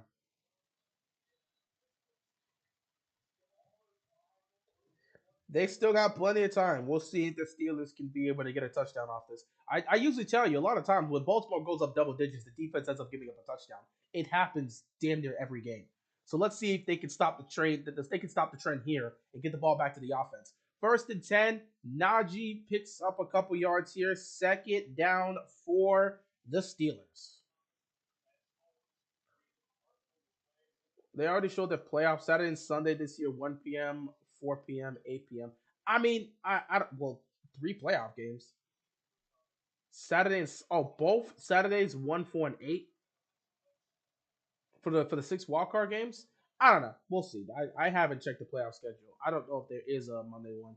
I thought there was a Monday one, but I guess I could be wrong. I don't know. It is what it is at the end of the day. Second and 7. Najee gets stopped behind the line. They pushed him all the way back. That is a big stop by the defense right there. Third down coming up here for. Did Adafe Owe make the stop? Oh, look, Adafe Owe making a play. That's nice. That's nice. Look at Adafe Owe. Was it even him or was it Matabike? Let me look at this. Who gets the stop? Okay, Matabike gets the initial tackle right there, but then Owe comes in too. Honestly, it just seems like it's a shared tackle here. Hamilton had an opportunity. Owe had an opportunity. Brandon Stevens had an opportunity. That's a team effort there. Third down and 14 here. Empty backfield here for Kenny Pickett. He takes a snap. He's looking downfield, looking towards his left. He's going to fire. It is caught. What a catch. What a catch by George Pickens right at the line. They're going to give him the first down. That is a hell of a catch right there. In traffic. How the hell did Pickens catch that? Oh my God. That is a huge catch. That is a big catch. That is a must-make catch right there. Okay, he's at the line. So based on where he catches and lands this, he's at the line. I'm pretty sure he picks up the first down, but they're gonna give him the first down. I thought they were gonna look at this, but they're gonna give him the first down.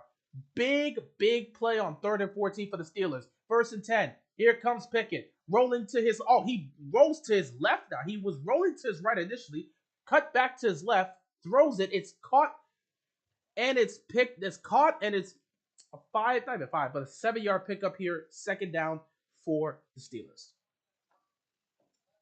We need to get Pickens the ball more if he's gonna make catches like that. I mean, we already know about that. I mean, he's made a lot of great catches this year, so they should have been getting him the ball. They should have been gotten him involved. So it don't even matter at the end of the day. You can't worry about the pass. Get him involved now. Second down and 4.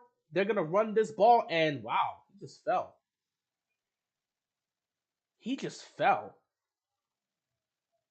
Third down coming up here. He just fell. Did he get tripped up? They ran it here, but he got tripped up. I think he just straight up fell. He just straight up fell. Third down and 4 here for the Steelers. I wouldn't say it's 4 down territory for the Steelers, but consider the fact that their season is on the line with a loss here today. I wouldn't put it past them to go for it on 4th down, especially if it's a third, if they pick up a couple yards here. We'll see. 3rd and 4. Here comes some pressure. Quick throw, check down here, and it's a first down gain for the Steelers. Steelers continue to move the chain. Warren with the catch, moving forward, and looks like Deontay Johnson is limping. Deontay Johnson is limping. He is hurt. Why did we drop the Jabbo? To use him next year. Deontay Johnson is injured. How do you like the Roquan Smith trade so far? It's worked out. I mean, the defense has played significantly better with Roquan Smith, so it's worked out. I never had a problem with it. I've liked the trade, so I never had an issue with it in the first place. Anyway, Deontay Johnson is down. He's hurt. Oh, Washington actually Wizards beat the Bucks tonight. Let me see what happened in the NBA. But yeah. I never had an issue with the Roquan Smith trade, so that's just me. I never had an issue with it for the most part. But yeah, right now, Deontay Johnson he's down. He's down. He's down and he's hurt, and we'll just see how this goes. We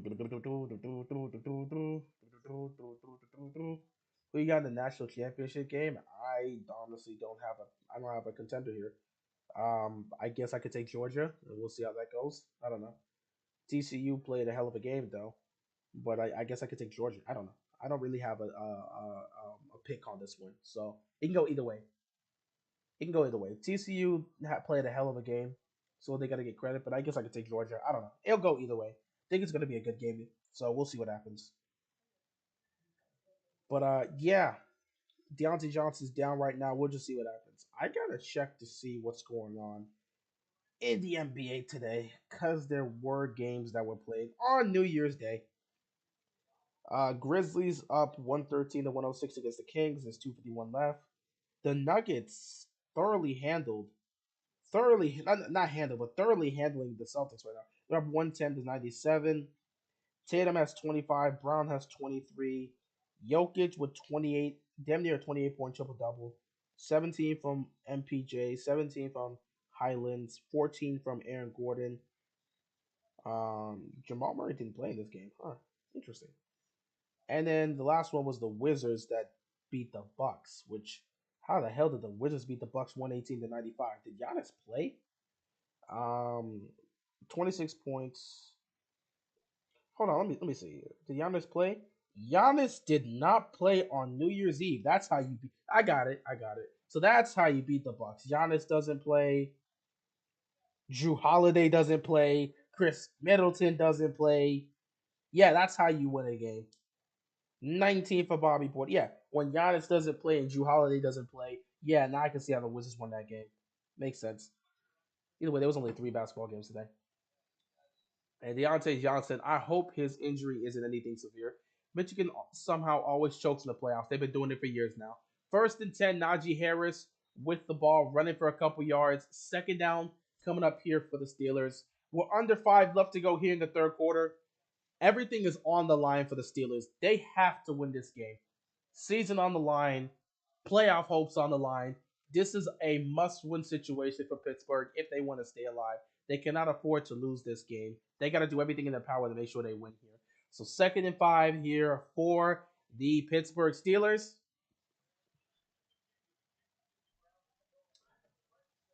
I gotta get this back. Pickett handing the ball to Najee. Najee getting stopped right there, being stopped and pushed back. 3rd down and 5 coming up here for the Steelers.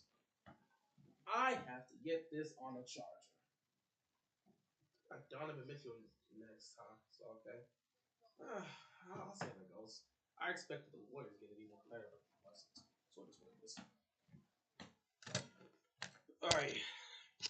As a Steelers fan, it's embarrassing to have to rely on other teams to lose just to get in the playoffs. It's embarrassing for every fan base to have to rely on another team, but that's been the case. You guys have to rely on the Browns in 2018 that didn't work out.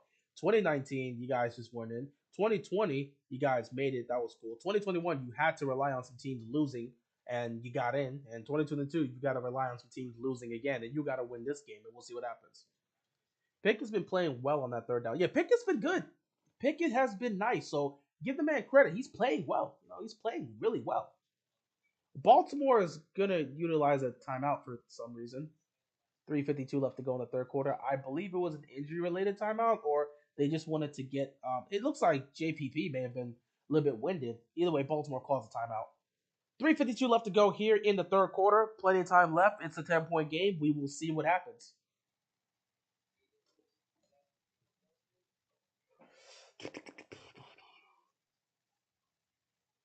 Uh, um, the Steelers running on 2nd down. Where have I seen this before? I mean, it's usually the same. I feel like the Ravens have such weird play calling sometimes. Sometimes, bro, they have weird play calling every time. The play calling has not been great, especially offensively. Defensively, it gets more interesting, but offensively, oh god, the play calling's been awful. It's been so inconsistent, and I hate it. 3rd down and 4 coming up here for the Steelers. They're at the Baltimore 33-yard line. Pickett! He had to get the ball out quickly. Pickett took the snap. He had Kyle Hamilton coming at him, got the ball out quickly, and is incomplete. But Pickett took a shot. Oh my God, he took a shot. Kyle Hamilton was coming in with that heat. Look at Kyle Hamilton. He was coming in with the heat. Look at this. He was coming in full force. Pickett barely got that ball out. Oh my God. Why he come unblocked? Because it's more of a it's a safety blitz. It's that's the you got one of your safeties blitzing there. Field goal is up and it is good. 13-6 game here. He came on block because, of course, when you drop your safety down and he's lined up in the line of scrimmage, he's most likely going to be uncovered. It's a blitz. It's a blitz. It's a blitz. They blitz with the safety. You don't have enough people to block for that. So that's why he came on block because that was our safety. Our safety's on the line of scrimmage and he blitzed. You don't have enough offensive linemen to block for that, and you don't have. Of course, you got your tight ends dealing with your line, these linebackers and stuff. You don't have anyone else to really make that stop. That's why a lot of times, if you blitz with your safety, you're taking a risk. You got to get the ball out quickly. Where was the running back? The running back was on the left side. The running back was on the left side. And again, your running back was on the left side of Pickett. The safety lined up on the right side. And it's not like there's nothing you could do with the back there. He wasn't even lined up on the right. The running back was lined up on the left side. He was lined up on the left side of Pickett, and Kyle Hamilton was on the right side of Pickett. So that's where he came and hit him untouched. Now, if you want to sit back and say that you can check out of that, that's cool. But Kenny Pickett's a rookie. You can't expect him to notice blitzes like that. He's not going to be able to call out blitzes. So who was his assignment? Well, he didn't read the play right. There was, again, a safety was unblocked. A lot of times when you put a safety on the line of scrimmage, he's going to go unblocked because there's no one that's really his assignment there. There's not a lot of times when you're blitzing with the safety. At some point, the numbers are in your advantage, but that means someone's going to be open, so you got to get the ball out quickly. So there's no one that has a specific assignment. At some point, you're running out of players to be your assignment, and the back is already dealing with one of the other guys. There's somebody that's watching that check down. One of the pass rushers. You got one of the edge rushers that's actually supposed to be the assignment for your running back, but you dropped the safety. So like at some point, you're running out of guys. You got the edge rusher on the side, on that left side, the edge rusher that was there, that's who the back was looking to block because that's his assignment. But when you bring down your safety is never supposed to be down there unless he's blitzing. And once you drop your safety, the offense is immediately at a disadvantage because they got more guys than you can block. So somebody's going to go unblocked, which is why in a play like that, you got to get the ball out quickly. Kenny Pickett did. Unfortunately, it didn't result in a first down. So he didn't really make an adjustment to protect that right side. But at the same time, he recognized that blitz was coming in hot, and he got the ball out quickly. So that was good on him. But that's really just a play where it's like you got to get the ball out quickly because the safety is coming after you, and he's going to be unblocked. Honestly, would you feel better about winning the division and probably versus the Chargers, the wild card route, or probably being the fifth seed versus Jacksonville in the wild card? It could be either or. It could legitimately be either or. Like I really don't care. You can take on Jacksonville on the road, or you can take on the Chargers at home. It really doesn't matter to me. I think Kyle Hamilton is going to be a really good player when he learns more and gets better at tackling and not missing tackles. He looks good. Yeah, he's in his rookie year, so he can only go up from here, or at least we hope he can only go up from here. We'll see. We'll see. But the hopes is that he'll continue to improve. So it's not on Pickett. I mean, in some cases, yeah, it's not necessarily on Pickett there because, I mean, that's a play where you're not going to have everyone blocked. You could say he recognized that the guy was coming in hot, so it is what it is. That really hurts. That really hurts. Watching Lamar hold a football on the sideline. I'm like, that's cool that he's holding a football on the sideline. Can you like suit up and get on the field, please? We miss you, bro. Anyway, 1st and 10 here. Huntley handing the ball to JK, and JK kept his balance and picks up the first down and more. JK getting up to near midfield. This dude continues to run the rock so effectively. Thank God for J.K. Dobbins.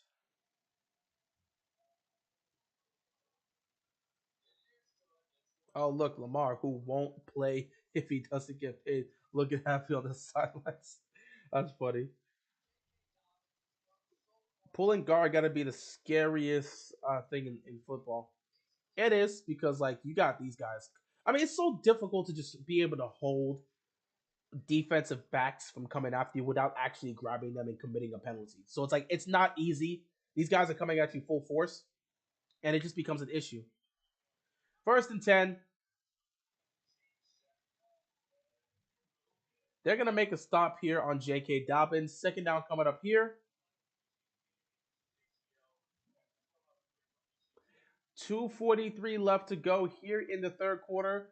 Baltimore with the football.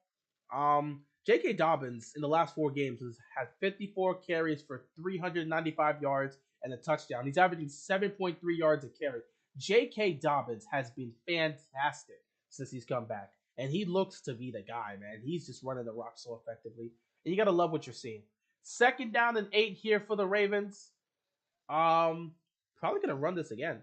Maybe they might do some play action here. Yeah, there's the play action. And immediately as they get the play action, there comes TJ Watt. You knew TJ Watt at some point was gonna break through and get a sack. So now it's a third and long situation. 2 minutes left to go in the third quarter. That is not what you want to see if you're Baltimore. But at some point, TJ Watt was gonna break through.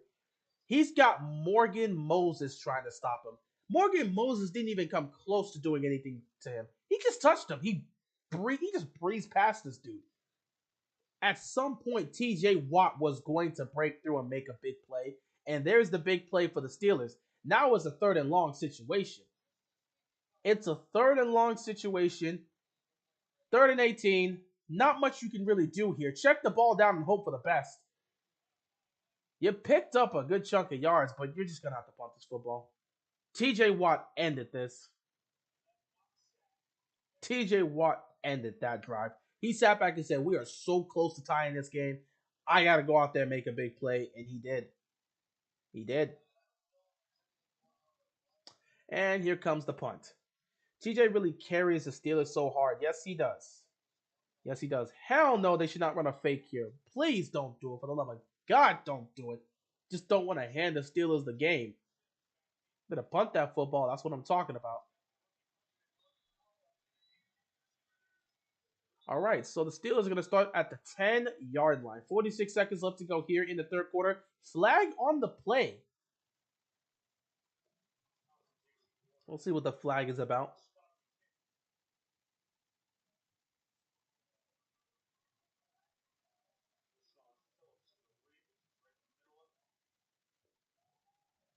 Is this going to be on Pittsburgh? It'd be wild that they called holding here.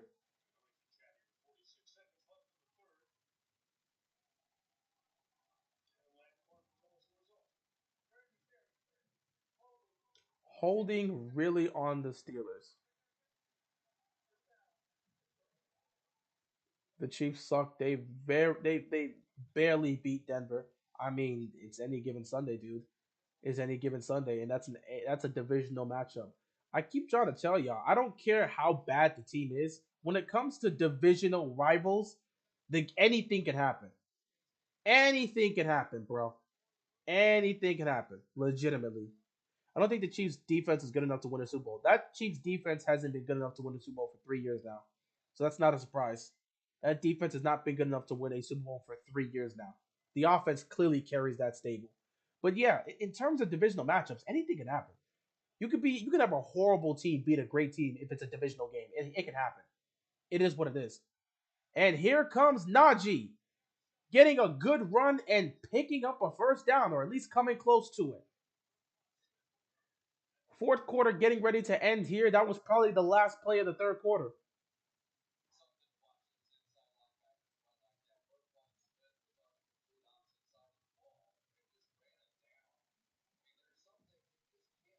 Let me see. This yeah. Oh no, he was short. So it's not gonna be a first down for Najee, but instead it's a second and inches. I wonder if they're gonna run this before halftime. I'm not before halftime, before the fourth quarter. They're gonna run it before the fourth quarter. And Najee is not gonna pick up the first down. The defense made a stop. So Najee is short. Is he? Did he get it? They kind of have him on the line, or is he short? They're gonna give him the first. All right, we'll find out when we come back. 3 quarters down, one more quarter to go. Is this the final quarter of the Pittsburgh Steelers season, or will they find the way to win this game and stay alive in the playoff race? Yeah, like last season, a 2-win team beat a team with 8 Pro Bowlers, Colts versus Jags. Yeah, not to mention we saw the Chiefs lose to the Colts this season. Anything can really happen any given Sunday, you know. Matt Canada did the thing where he ran the ball on first and second down again. So inspirational. I mean, it's you know your offensive coordinator is not good. We know our offensive coordinator is not good.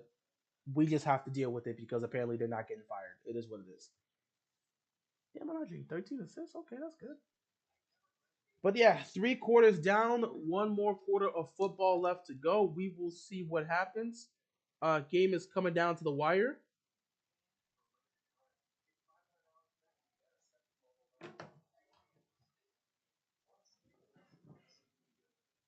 Let me check out some of these sad stats for a quick minute here. Um, hmm.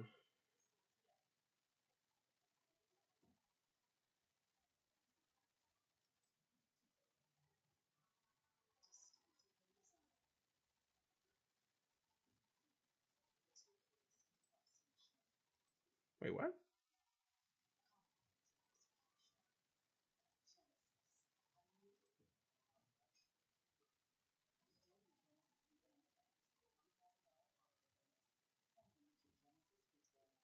What is this?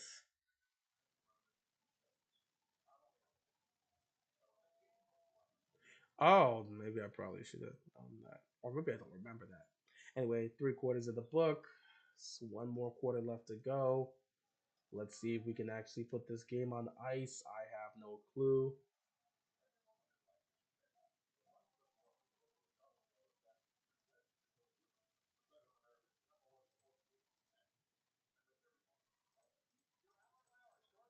All right, let me check some stats out. That's what I wanted to do. In this game, it's obviously it's a 7 point game, 13-6. Kenny Pickett, 8 of 15, 68 passing yards, no touchdowns, no picks, and a passer rating of 65.4. Tyler Huntley, 11 of 13, 103 passing yards, a passer rating of 125 because he's got a touchdown but no picks. And yeah, okay, so the teams that are still in the hunt is Miami, Pittsburgh, and New England. Tennessee is not in the hunt. Tennessee needs to win their division. They're not going to make the playoffs otherwise. So yeah, Miami, Pittsburgh, and New England are in the hunt. If Pittsburgh loses, it comes down to Miami and New England. So yeah, if New England wins next week, they're in. If they don't and the Dolphins win, they're in. Najee running with authority. Najee understands the moment. They gotta win this game. They gotta win this game. And look at the trash talk between between the Ravens and Steelers here. Najee getting in the face of one of our players. So did they just make Kenyon Drake a healthy scratch now? Yeah, they got J.K. and Gus, so they're just choosing to make Kenyon Drake a healthy scratch because they choose to keep Justice Hills because he is on special teams and he plays well on special teams. The Packers are looking good. That defense is looking better. Yeah, they're actually going to make the playoffs, which is crazy. I did not think they'd make it there, but it looks like they're going to. This is a classic Steelers versus Ravens game, low scoring game, no turnovers, good defense. Pretty much nice throw here by Pickett. First down picked up here. They continue to move the chains. These playoffs will be very interesting. Yeah, you got a lot of interesting teams here for the most part. Um, the wild card round, I don't know how interesting they're gonna be for the most part because I mean, we'll see, we'll see, we'll see. I want to see how the wild card round is gonna mix up because it's gonna take a lot to be able to match up to what we saw last year. Because past the wild card round, the divisional round, the AFC and NFC championship game, and the Super Bowl, that was all competitive and came down to the wire. So it was competitive and came down to the wire. Nice run by Najee. Not by Najee, by Warren. Warren picks up about 6 yards second down here. But yeah, all four divisional round games came down to the wire. Either a last second touchdown or a last second field goal. NFC and the AFC championship games came down to the wire. And then the Super Bowl came down to the wire as well. So the playoffs last year was hella competitive. Minus the wild card round, it was hella competitive. This year, if you want to surpass that, you got to have the competitive games in the divisional round, the championship games, and the Super Bowl. But the wild card round also has to be competitive. We'll just see what happens. Playoffs should be interesting this year. Second down and 4. Steelers handing it to Warren, and Warren is going to pick up the first down. Baltimore cannot seem to get a stop. They cannot stop the run. They cannot stop the run. How does Seattle play in? They need the Lions to win. Does Seattle have?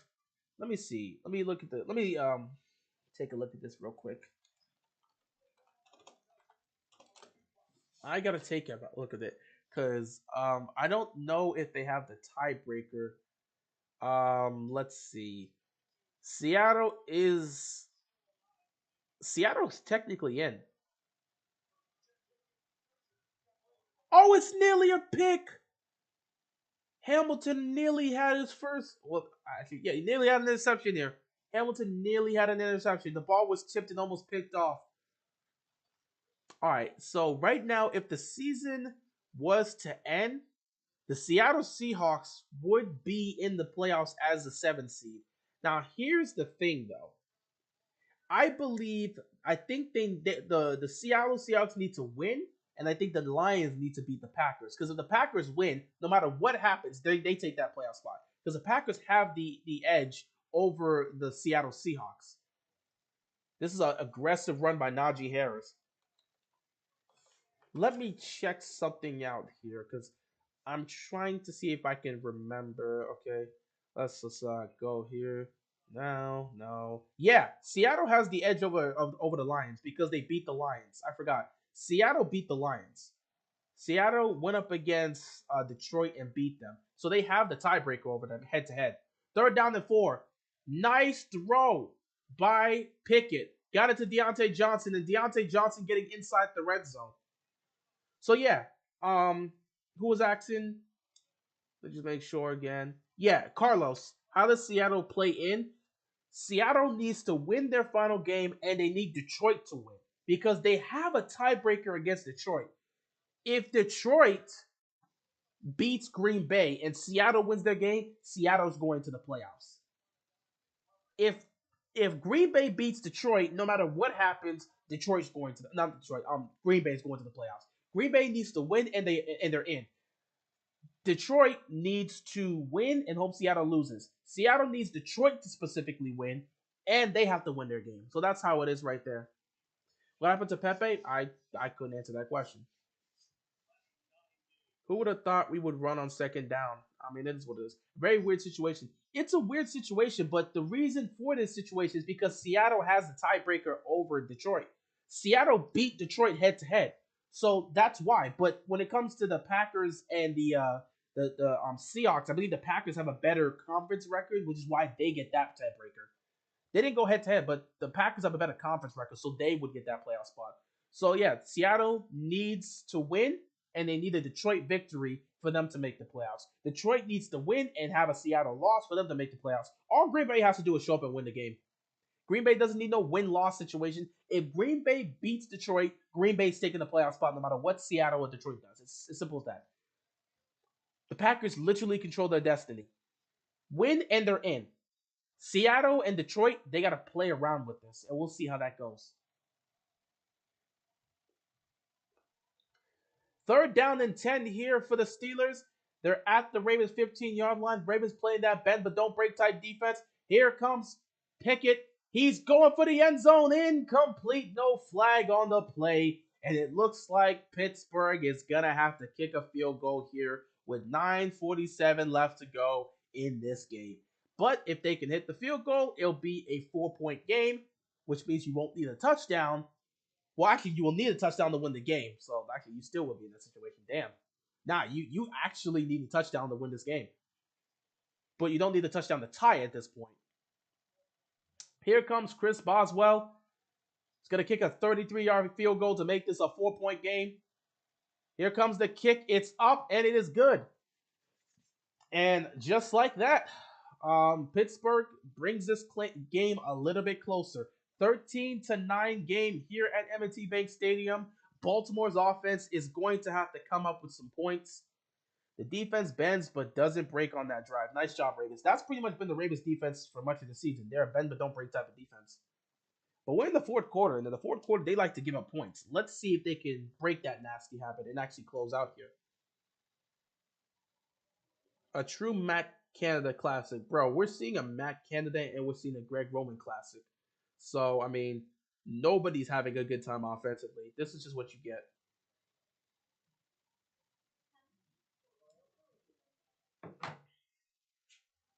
Either way, 4-point lead here for the Ravens.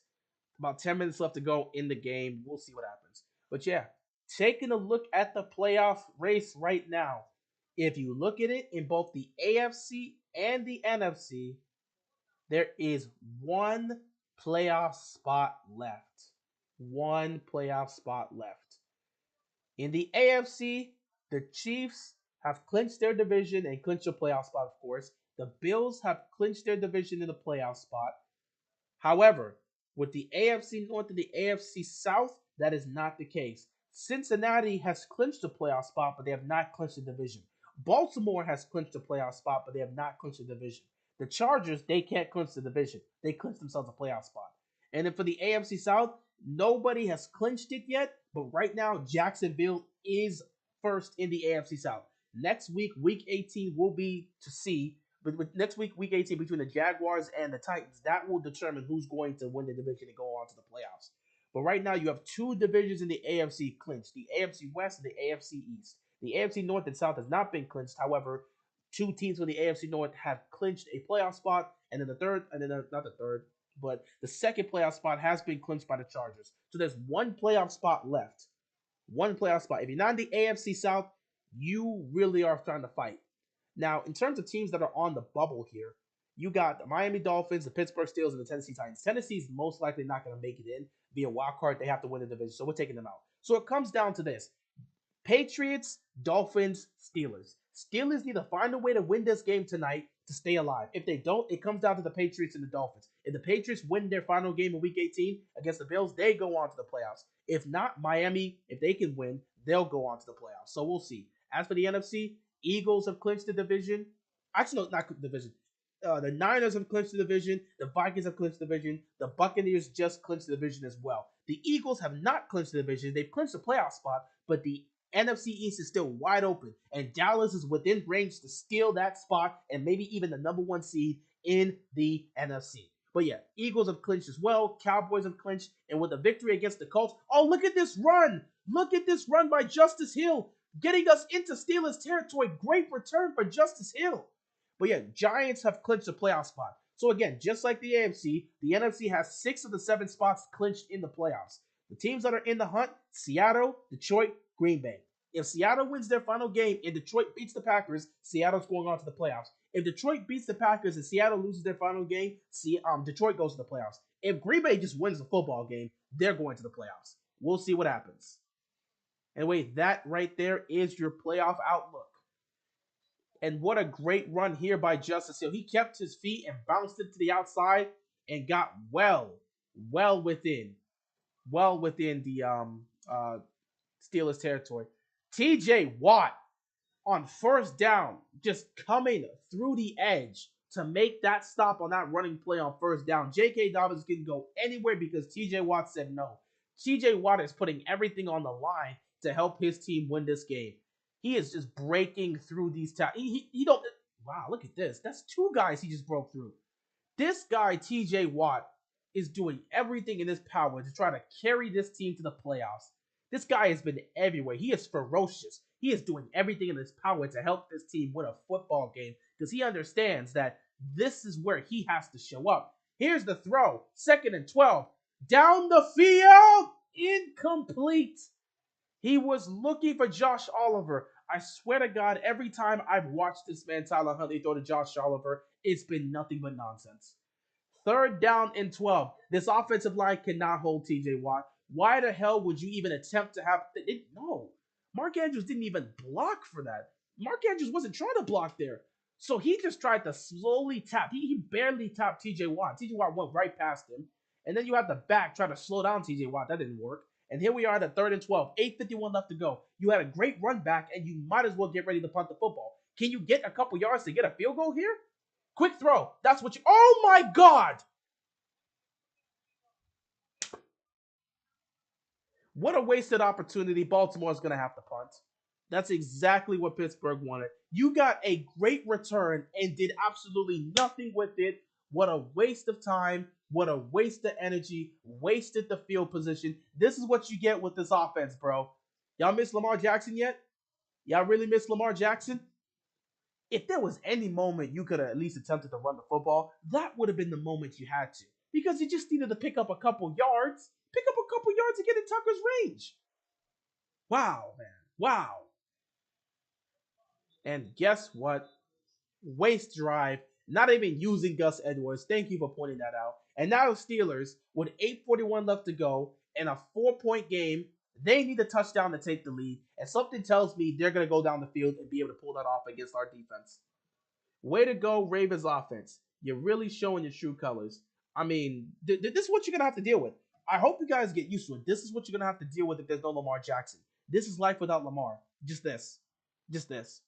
I mean, damn, I would have preferred if the Tyler Huntley just took off there. You just needed a couple yards. Just take off.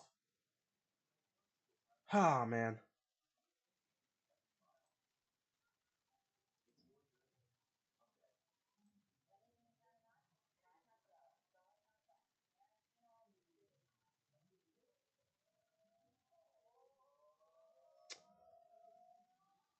Ah, boy. Well, it's coming down to the wire, ladies and gentlemen. That's exactly what I wanted on the Sunday night. Exactly what I wanted on Sunday night. Lamar, please come back. It's Najee's time to shine. Just run the football. Just run the football. If I'm the Steelers, I'm running the football. Najee is carving up their defense. Run the football. Exactly why we are not going to the bowl because of drives like that. Yeah, I mean, when you have no Lamar Jackson, you're going to get more drives like that consistently. They have yet to get 20 points without Lamar Jackson. I hope you realize that. They've yet to score 20 points in a football game without Lamar Jackson. But people think we should just move on from him. Yeah, sure, that's gonna solve the problems. Then when Baltimore has to win games 13-10, you'll sit back and truly enjoy watching the Ravens because you didn't appreciate what you had. I didn't even realize this. Career wise, not even just this year. This year he's averaging about 20, 25 points a game. So you can get at least 20 with Lamar. But career wise, Lamar Jackson offense averages 28 points a game. I want you to realize that. That is the second highest in NFL history. Lamar Jackson, since week 11 of 2018, when Lamar Jackson became the full-time starter. Since that moment back in 2018, a Lamar Jackson-led offense has averaged 28 points a game. That is the second highest in NFL history. 28 points a game in a Lamar Jackson-led offense. This year, you're averaging about 25 points. Matter of fact, let's see if we can do the calculations too. I want to see. Because I want to see what the offense. Obviously, they've had some good and bad moments, but I want to see what a Lamar Jackson-led offense has averaged this year with him. Let me get this out for a quick second. Defense is back on the field. Steelers offense is out there. They're looking for a long drive to take the lead with a touchdown and hopefully kill enough time to win this game. Um, First and 10, they're gonna hand this ball off to Warren, and Warren's gonna pick up a good 4 yards. So he picks up a good couple yards here. Second down coming up. So let's see, 24, 38 plus 37 plus 20 plus 19 plus 20 plus 23 plus 27 plus 27 plus 13 plus 27. Yeah, that's it. Because everything else has been without him. And how many games has that been? Second and 4, handed the ball off. They're picking up another first down. They cannot stop the run right now. 1, 2, 3, 4, 5, 6, 7, 8, 9, 10 games. 11, because he's done 11 games. All right, so add that by 11. Yeah, 25. Lamar this year on offense has averaged 25 points a game.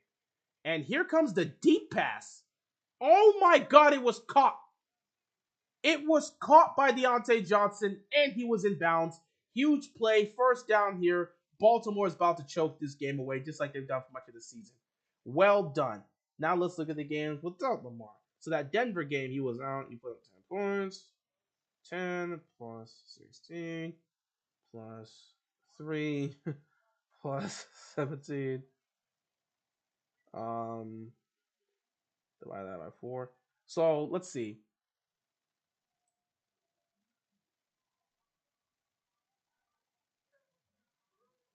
Oh, they ruled it incomplete. They ruled it incomplete. Right now, we got 13 points. So I'll wait and see what the final score is for this game. But let me tell you right now. Let me tell you the numbers so you can see the difference between Lamar Jackson here and Lamar Jackson offense with him and not Lamar Jackson offense, a Ravens offense with Lamar Jackson versus a Ravens offense without Lamar Jackson. This season, With Lamar Jackson as your quarterback, the Ravens offense has averaged 25 points a game. Yes, there's been games where they've scored more than 25 and games where they've scored under 25. We know. But the average with Lamar Jackson has been 25 points a game this season. Without Lamar Jackson, you're averaging less than 12 points on offense. Less than half of what you would get. Pickett, you got to get rid of that ball. Pickett takes a sack that he shouldn't take. You got to get rid of the football there. Matabike coming in with the sack. Well, yeah, you see that? With Lamar Jackson, you get 25 points. Without Lamar Jackson, your offense, you're getting less than 12. So you're getting less than half of the total points on offense without Lamar Jackson. Can you imagine that? They have yet to break 20 points this season without Lamar as a quarterback. Pickett, you just got to get rid of the football there, man. You can't take a sack like that. Look at the 3rd and 18. This is bad. 3rd and 18. Pickett firing. It's caught and it's dropped. And now you have to punt the football. Now you have to punt the football. That's just a bad sack. That's a rookie mistake right there. That's a bad sack by Pickett. That's a rookie mistake. John knows without Lamar they are screwed. Exactly. Just giving you the numbers. The offense this season with Lamar Jackson at quarterback averages 25 points a game. The offense without Lamar Jackson at quarterback is averaging less than 12 points a game. There's your difference. You get over twice the amount of points with Lamar on the offense versus Lamar not being on the offense. There it is. There it is. That's all you need to see, bro. That's all you need to see. That drive was on Pickett. Yeah, that was a rookie mistake. Yeah, he tried to keep the drive alive to see if he can make a play. He's been doing it all season.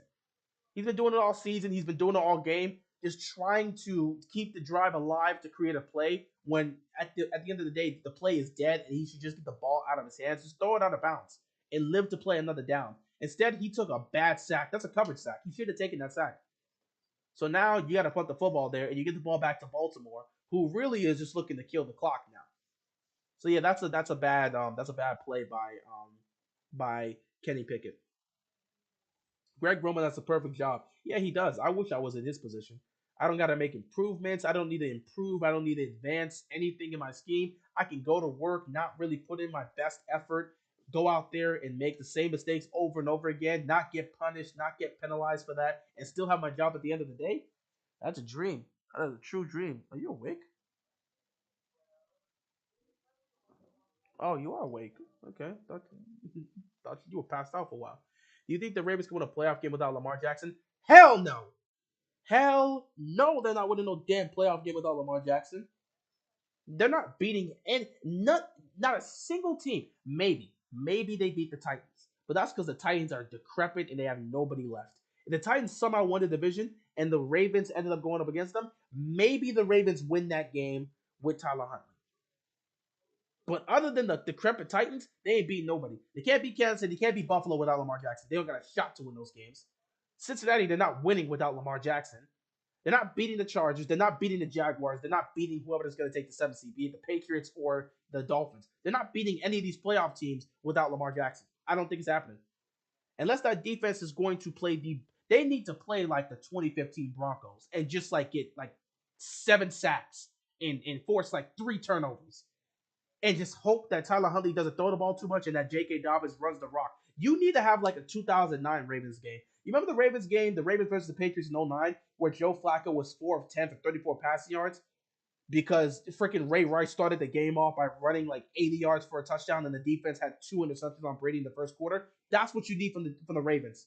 You need J.K. Dobbins and Gus Edwards to go off for like 200 plus yards and 2 touchdowns. You need the defense to get like 3 turnovers, and they need to shut down whatever offense they're going up against. Tyler Huntley doesn't even have to throw the football. That's the only way they win a playoff game without Lamar Jackson.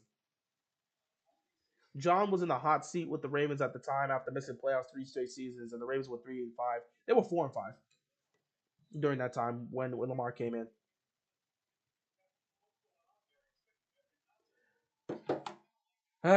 First down and 10 here for the Ravens. They're at their own 36-yard line. Huntley throws. It is caught by Andrews, who's going to pick up a couple yards. Second down here. The good thing is Mark Andrews stayed in bounds. Keep killing the clock. Honestly, you just need a field goal. I don't care. I would love a touchdown, but this offense ain't good enough to get you a touchdown. You honestly need a field goal because if you can get a field goal, you can force it to be a situation where the Steelers need to score a touchdown to tie the game. And if you can force that issue, you could certainly be in a good position because I don't want to get the ball back to them under 5 minutes where it's a scenario where they have to score a touchdown to win the game. Because if we get into that, I'm telling you, I don't trust our defense to be able to make that stop. Let's get 3 points and see what we can do here. If you get a touchdown, you're in a great position. But let's get 3 points. J.K. Dobbins picking up a couple yards, not enough. Clock continues to tick. 5:40 left to go in this football game. Third down. This is a crucial third down for both teams. Steelers, if they can make a stop here, they got 3 timeouts left. If they can get the ball back with a little under 5 left to go, they're going to go down the field and kill this clock to win the game. Baltimore, if you pick up the first down, you can continue to move the chains, keep killing the clock, and see if you can get yourself in field goal position to make it a 7-point game and force the Steelers to either score a touchdown. Well, they have to score a touchdown at that point to tie the game. And look at Lamar on the sideline with them shades. He's just cooling it. He's chilling out. We miss you, bro. We desperately miss Lamar. They're going to run this ball again, and honestly, that's probably the one time you could have ran a sweep. And we don't even we barely break the line of scrimmage. So, of course, because the Ravens are so incompetent, the defense makes a stop. Offense can't do a damn thing here. And now we got to give the ball back to the Steelers, who are looking to win the game. I mean, you can't make this up. You really cannot make this up. Why is James Prochet even out there? He is just a body.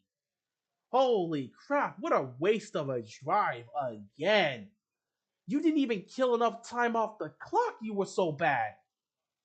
How did you mess this up? Oh my God. Please stop. And it wasn't able to make a stop. So now they're going to get to start at their own 20. I mean, jeez. This offense is terrible. My God. Masterclass from Roman that last drive. What else is new? Canada sucks. Roman sucks. Both these guys suck. My God, this is just awful. And they really flexed this game to Sunday Night Football like this was going to be something good. Everybody and their grandmother knew this game was going to suck. But guess what? It's an AFC North battle, so it is coming down to the wire. It's still somewhat competitive. But damn, nobody want to see this on Sunday night. The only thing I can feel happy for is that Monday Night Football is actually going to be a good game. Because you got the Bengals and the Bills. That should be a hell of a game. But we got to be stuck here with this right now. And it's just sickening. It's just sickening. You couldn't pick up a first. Oh, boy. You can't kill the clock knowing the scenario. My God. You good?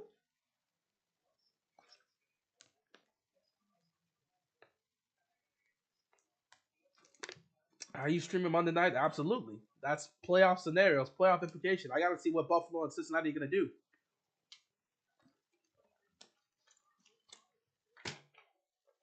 Good God. Just terrible all around. This is what we got to deal with, man.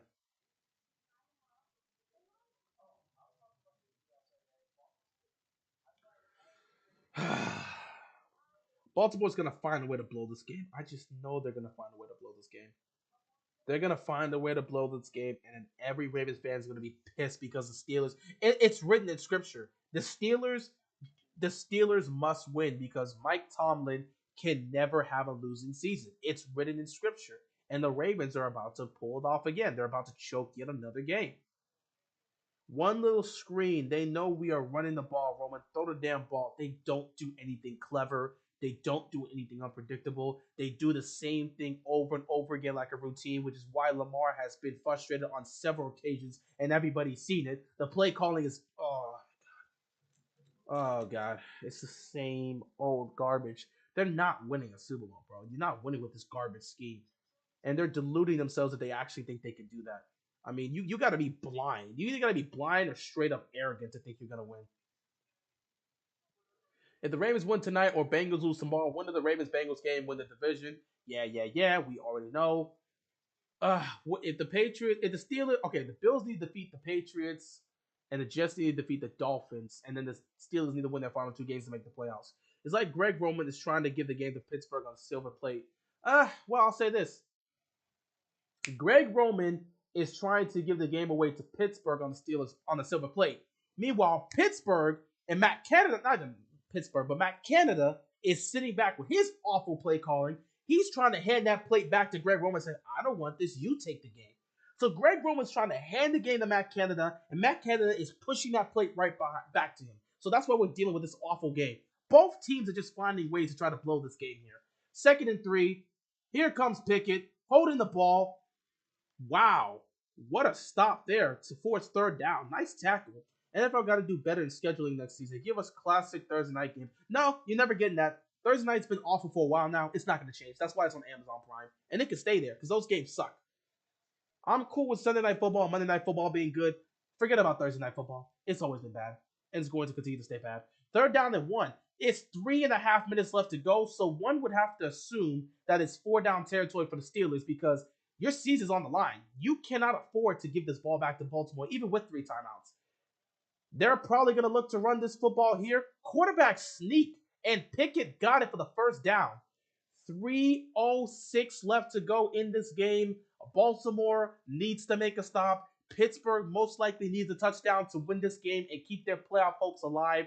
We just have to see what's going to happen here. There are some massive playoff implications here for both teams. Let's see if Pickett can do it again. With their season on the line against the Raiders last week, he did what he needed to do. Got them the touchdown and they got the victory. Can he do it here too? The clock continues to tick. They're not worried. They got 3 timeouts, and they don't want Baltimore to have an opportunity to win this game. 1st and 10 here. Pickett's going to take the snap. Some pressure's coming. Pickett going to roll to his left. He's going to fire. It's going to be caught. And they continue to move the ball. They're not going to stop the clock. They got all 3 timeouts. Baltimore, again, is choking in the most important situations of the game. I am not surprised. Again, we're in the playoffs. I don't care if we win the division or not. It is what it is at the end of the day. I'm not surprised to see them choking again. 2:06 left to go. Pittsburgh's going to get a playoff just before the 2-minute warning. Pickett going down the field. It is caught. And he's inside the 25-yard line. And the 2-minute warning is here. And Baltimore is choking just like I expected them to. I don't think anybody's surprised. Are you surprised? I'm not surprised. Are you surprised? What? Oh, defense, okay. I thought you said holding on the offense. I was like, damn, that would have hurt the Steelers so bad. Holding on the offense, decline. I'm holding on the offense. Holding on the defense, penalty decline, big play, inside the 25-yard line, 1:59. Anybody else surprised that we're in this situation? No. I mean, I think we all knew this was going to happen. Like, do you know how many points they've given up this season in the 4th quarter? The Baltimore Ravens are one of, if not the worst defense in the 4th quarter this season. They're just doing what they've always been doing. They're giving a big play after big play after big play. Look at this. Look at this right here. You're going to give a rookie that clean of a picture. And you know, the sad part about it is Kyle Hamilton had an opportunity to try and catch that, and he just couldn't make the play. He just couldn't make the play. He had an opportunity to try to make the play, but nah. Sims was right there and made a hell of a catch. So now here you are, 1:59. Oh yeah, by the way, Baltimore has 2 timeouts. So good luck with that. Let me just sit back and relax and watch this team find a way to choke this away. Meanwhile, Steelers are fighting for the playoff lives. They understand what's on the line here. I don't know who the hell does the Steelers have to deal with in Week 18.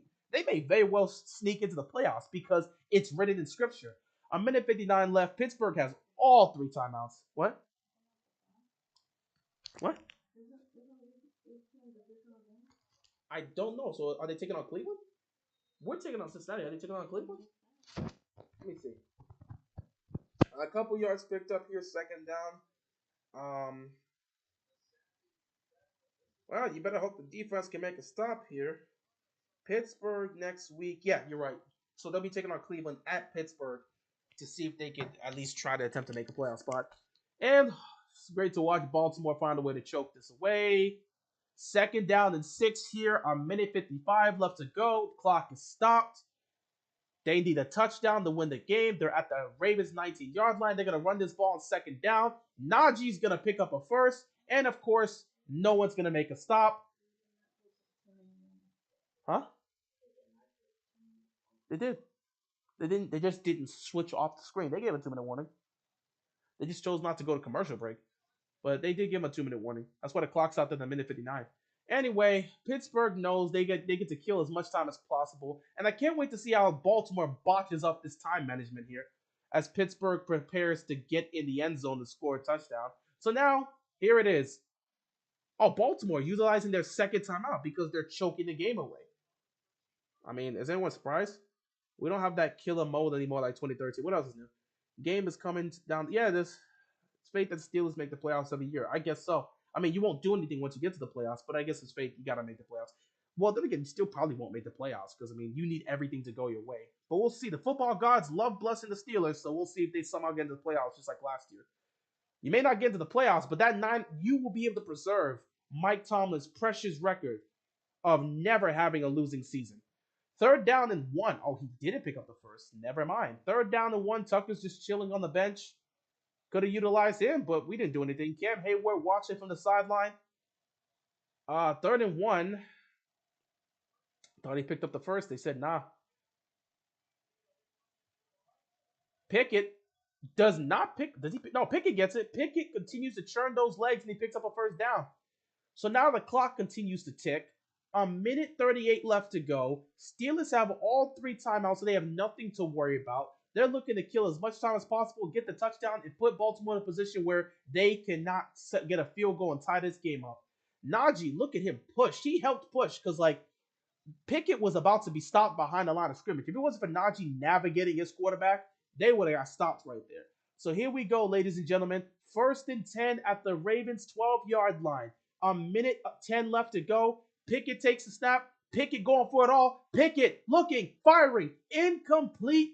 No flag on the play. Clock is stopped at a minute and 6. Second down and 10. It's 4-down territory. The defense has played bend, but don't break this entire game. It comes down to this because the AFC North always has to come down to the wire. Pittsburgh season's on the line, so they must score a touchdown here. Baltimore is not trying to choke at home for the 15th damn time, and we'll just have to see. You invested in this defense. Baltimore, you invested in this defense. It's time to see this defense show up when you need them most because you invested in them. You put your money on the defense. Let's see the defense make a stop. Second down and 10. Defense puts Najee on the ground. He picks up a yard. Third down coming up here. It comes down to this here. Baltimore is going to utilize their final timeout for some reason. They want to get their guys some extra rest because they have to make a 4-down stop here. The thing about it, Steelers are not going to use any of the timeouts in case somehow they don't end up getting a first down here, so they got to be prepared. Baltimore has no more timeouts left. It's third down and 8. It's a 2-down situation here. Obviously, you want to pick up the first down here, but it's 2-down territory in this situation because you're going to go for the 4th down no matter what happens here. A minute 2 left to go in the game. Tomlin and the Steelers fighting for their playoff lives. They're not trying to go out like this. And Tomlin fighting for his record's life. He's not trying to be under 500 for the first time in his career. Baltimore still trying to keep themselves alive in the AFC North race. Third down and 8 here. You invested money in this defense. Time to see if that investment was worth it. This is when defense is supposed to step up and make a stop. Empty backfield here. Kenny Pickett takes a snap. Kenny Pickett. He's running. He's firing. It's caught for the touchdown. Wow. Way to invest in that defense. That's where you put your money, ladies and gentlemen. That's where you put your money. That's where Baltimore put their money. And that defense didn't do a damn thing to help you. Woo! Way to go. You invested all that money on the defense, and they can't even make a crucial stop on the 3rd and 8. Look at this poor fan that's there, just disappointed. That's what... Hey, bro, I feel bad for you, but you know what? I don't even want to say that. I don't want to say that because it's not his fault. He came here to have a good time. He shouldn't be punished like this. He came here to have a good time. He shouldn't be punished like this. You invested all that money. You invested all that money into the defense, and you didn't do anything with it. Wow. Wow. You invested all that money in the defense just to give up a touchdown. That's crazy. Look at how you invested all that money just to give up a crucial touchdown. Sad part is you had two people open too, because like if Najee didn't do what he was doing, you had who? Let me see. Yeah, you had another receiver, Sims. You had him open too. Crazy to think y'all had arguably the best defense in 2019, 2020, but now it's looking rough these days. I mean, I'm not surprised. This is what the Ravens do. They waste a lot of talent. Look at this, man. Look at this. Look at this. You invested in that defense, and this is what you get from it. Wow. Wow. Look at all that money you invested on the defense, and they still can't make stops in the fourth quarter. Can you believe that? All that money invested in the defense just for them to do nothing. All that money invested in the defense just for them to fail you time and time and time. How many fourth quarter touchdowns have they given up this season? You invested in that defense and they can't stop a nosebleed. Can you believe that? You invested in that defense, they can't stop a damn thing. What a shame. I mean, I don't know. I'm just saying for me, if I was to invest in something and it's constantly failing me, I wouldn't invest in that moving forward. You invested in this defense, they still can't make a stop. So let's see. 56 seconds left. You're down by 3. You need a field goal to force overtime. What do you think happens here? Chances are our pick's gonna come. I can just feel it. A pick or a sack. TJ Watt is about to terrorize Tyler Huntley. You think he about to let Tyler Huntley ruin his chances for potentially making the playoffs? No, sir. But let's see if Tyler Huntley can make a play. Let's see if these receivers can make some plays. Meanwhile, Lamar Jackson just sits standing in the sideline like, hey, y'all doing good over there? Y'all doing good without me? Y'all keep choking? But people said it was my fault, though. Y'all really said it was my fault. But the defense is still choking. Here we go. Huntley doing nothing. Look at this. Oh, I can't wait, bro. We might as well put the game on ice. Like this is just it's nothing happening here. You need a field goal, and they're gonna fail to do so. A field goal. No one's asking for a touch. A field goal, bro. They need a field goal, and this is what you're getting on first down. Because you can't expect Greg Roman to do a damn thing. It wasn't a good throw at all. It wasn't. Can't wait to see how this team chokes this game away and the Steelers win. And I'm not even mad. I'm not mad. I can't wait to make a recap video. I'm about to be so calm because I'm not surprised to see this. The Ravens are some choke artists. And without Lamar Jackson to cover up from the mistakes, you get to really see how much choking they do on a normal basis. Huntley doing nothing again. Well, going down the field to throw nearly a pick and a flag on the play. I mean, you better hope there's a hold. You better hope there's a hold on the defense. Probably on offense, knowing this Ravens team. What a mess. What a mess of a football team this is. But y'all think we don't need Lamar Jackson. Lamar Jackson makes up for so much of this disgusting offense you don't even know. Do you understand how much Lamar Jackson makes up for this god awful team? This is happening on national television. So people are getting to see this offense without Lamar Jackson. Are you liking what you're seeing? What else is new? They're not getting it to field goal range. No timeouts, 45 seconds, defense chokes again. And Lamar has to deal with this on a weekly basis, bro. Lamar deals with this on a weekly basis, and people give him crap for it. Mark Andrews is still Mark Andrews being a beast. You got 35 seconds left. You really can't afford to spike this. It's third down here. Just get set. Look at the amount of time you're wasting. Holy crap.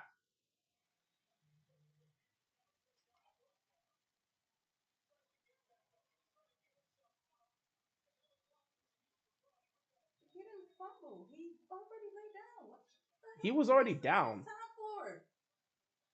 Give us back our time. He was already down. Like you wasted.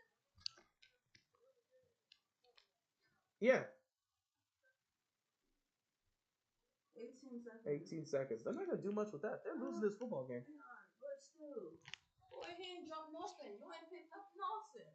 Don't think you fumbled.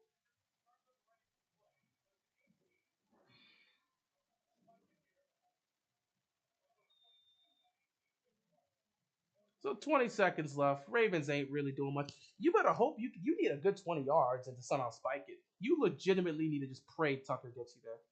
But yeah, Mark Andrews got the ball and gave himself up. So he gave himself up, and then all of a sudden he didn't get up to do anything. He gave himself up. Yeah, he gave himself up. Look, he's down, and then he's trying to just get the ball back to the line of scrimmage, and the dude comes up as if he's trying to do anything with it. 20 seconds left here. Ravens need a whole bunch of yards, and they need a prayer that Tucker can give them. Look at this offensive line struggle to do anything. Huntley firing, picked. How you guys liking life without Lamar? How you guys liking life without Lamar? How are you guys liking life without Lamar Jackson? Are you enjoying it? Are you enjoying? Do you like it? How do you like life without Lamar Jackson? I really don't even care about the loss. This is the one loss that I don't care about. How do you like life? I mean, we already. How do you like life without Lamar Jackson? How do you like life without Lamar Jackson? Are you enjoying Greg Roman's play calling? How you liking life without Lamar Jackson? You enjoying what you like, John? You enjoy what you see? Do you enjoy what you're seeing, John? What's the flag for? They're gonna. This is probably gonna be after the play on sportsmanlike conduct. It's gonna be after the play on sportsmanlike conduct. It's not gonna be during the play. Either way, it's gonna be Steelers ball. How do you like life without Lamar Jackson? How do you like life without Lamar Jackson? Everyone wanted to blame Lamar for all the issues. How do you like life without Lamar Jackson? Homeboy's just chilling. He ain't got to worry about the damn thing. How do you like life without Lamar Jackson? How do you like life without Lamar Jackson? Y'all enjoy what y'all seeing? Hmm? Do you enjoy what you see? How do you like life without Lamar Jackson? That's another loss to add to the counter. 10-6. How do you like life without Lamar Jackson?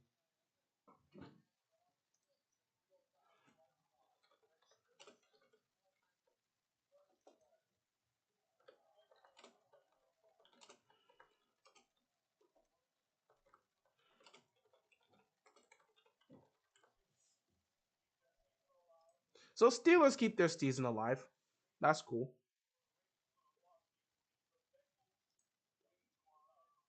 Either way, it is what it is. I'm happy we lost. Just one more reason to pay Lamar. It is what it is. The Bengals win the division. The Ravens got no one to blame but themselves. I honestly don't care. I'm gonna actually be right back. Give me a minute here because I guess we're gonna have to continue to talk about this. But give me a second here. How y'all liking life without Lamar Jackson? How y'all liking life without Lamar Jackson?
all right. I'm back after a lengthy conversation with the fam. I'm back. So yeah, let me get on this. After a long, lengthy conversation with the family, I have to come back and say this. So, how you guys liking life without Lamar Jackson? How you guys liking life without Lamar Jackson? I gotta really ask the Ravens, how y'all liking life without Lamar Jackson? Because that's what you got tonight. You embarrassed yourselves on primetime. Everyone can clearly see this team ain't worth a damn without Lamar. Like, legitimately, this team ain't worth a damn without Lamar Jackson. That offense is a piece of trash. Garbage without Lamar. And everybody can see it. But hey, it's all cool. It's all cool, it's all cool. But it's cool. You can move on with Tyler Huntley. You can totally move on with Tyler Huntley. How's life without Lamar Jackson? You guys enjoying that, Ravens Flops? Are the Ravens enjoying life without Lamar Jackson? Remember when you predicted Ravens win the AFC North? Well, I assumed Lamar Jackson would stay healthy, so. And also, again, Brandon, we have to see what happens tomorrow night. Again, you cannot just do not count your chickens. What is it? Do not count your chickens before they hatch? Yeah, do not count your chickens before they hatch. Cincinnati has to beat Buffalo to clinch the AFC North. If they lose to Buffalo, next week is for the AFC North. All I'm saying is, again, when I predicted the Ravens win the AFC North, I assumed that Lamar Jackson was going to play the whole season. You would assume that. But since he didn't play the whole season, again, just like last year, like dude, when Lamar Jackson's been in, we've been in full control of our division, and then he gets hurt and we lose control of our division. How can I predict a quarterback getting hurt? That's like me saying like when Joe Burrow got hurt, I couldn't predict Joe Burrow getting hurt. When other quarterbacks get hurt, you cannot predict your starting quarterback going out for a long period of time. So I don't know what to tell you.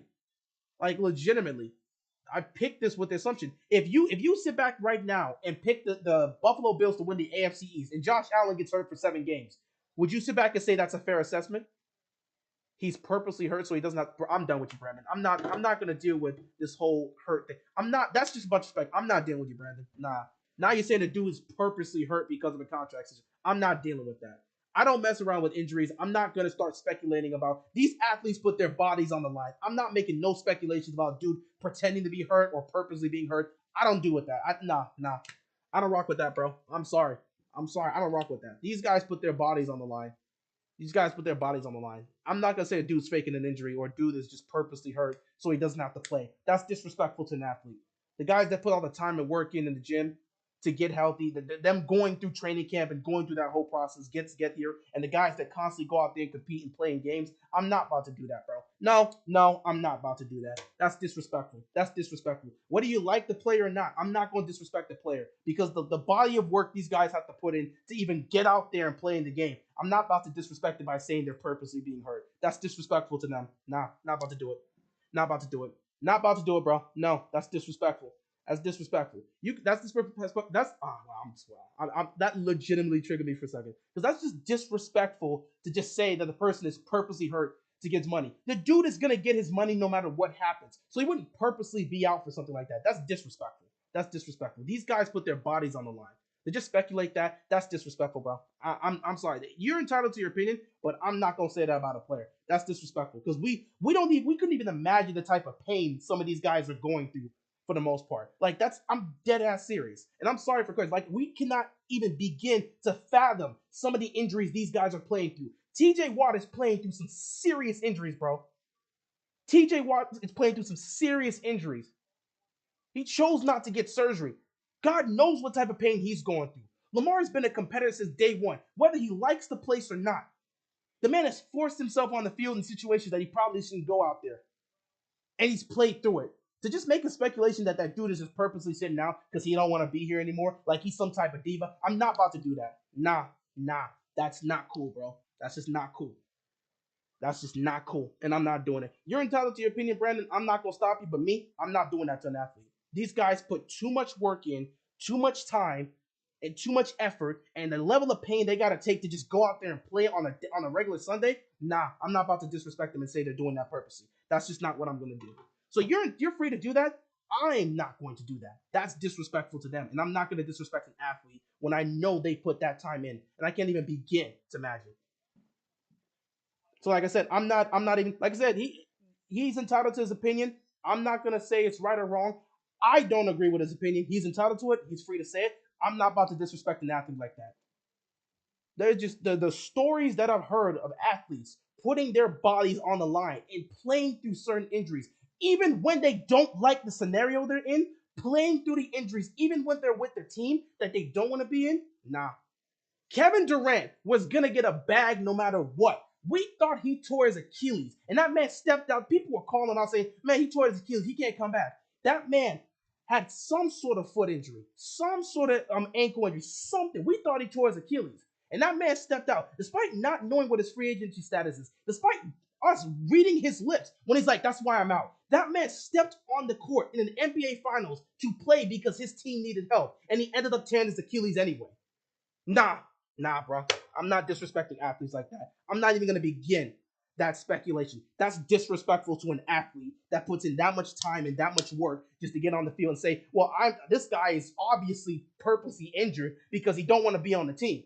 Nah, I'm not disrespecting an athlete like that. You're entitled to it, bro, but I'm not going to do it. That's just disrespectful to the type of work they put in. Ravens look like they'll play the Bengals as a 6 seed in the wild card, most likely. Which I mean, I don't think Baltimore would be against that. It's an opponent you're used to, so we'll see what happens. We'll see what happens. We'll see what happens.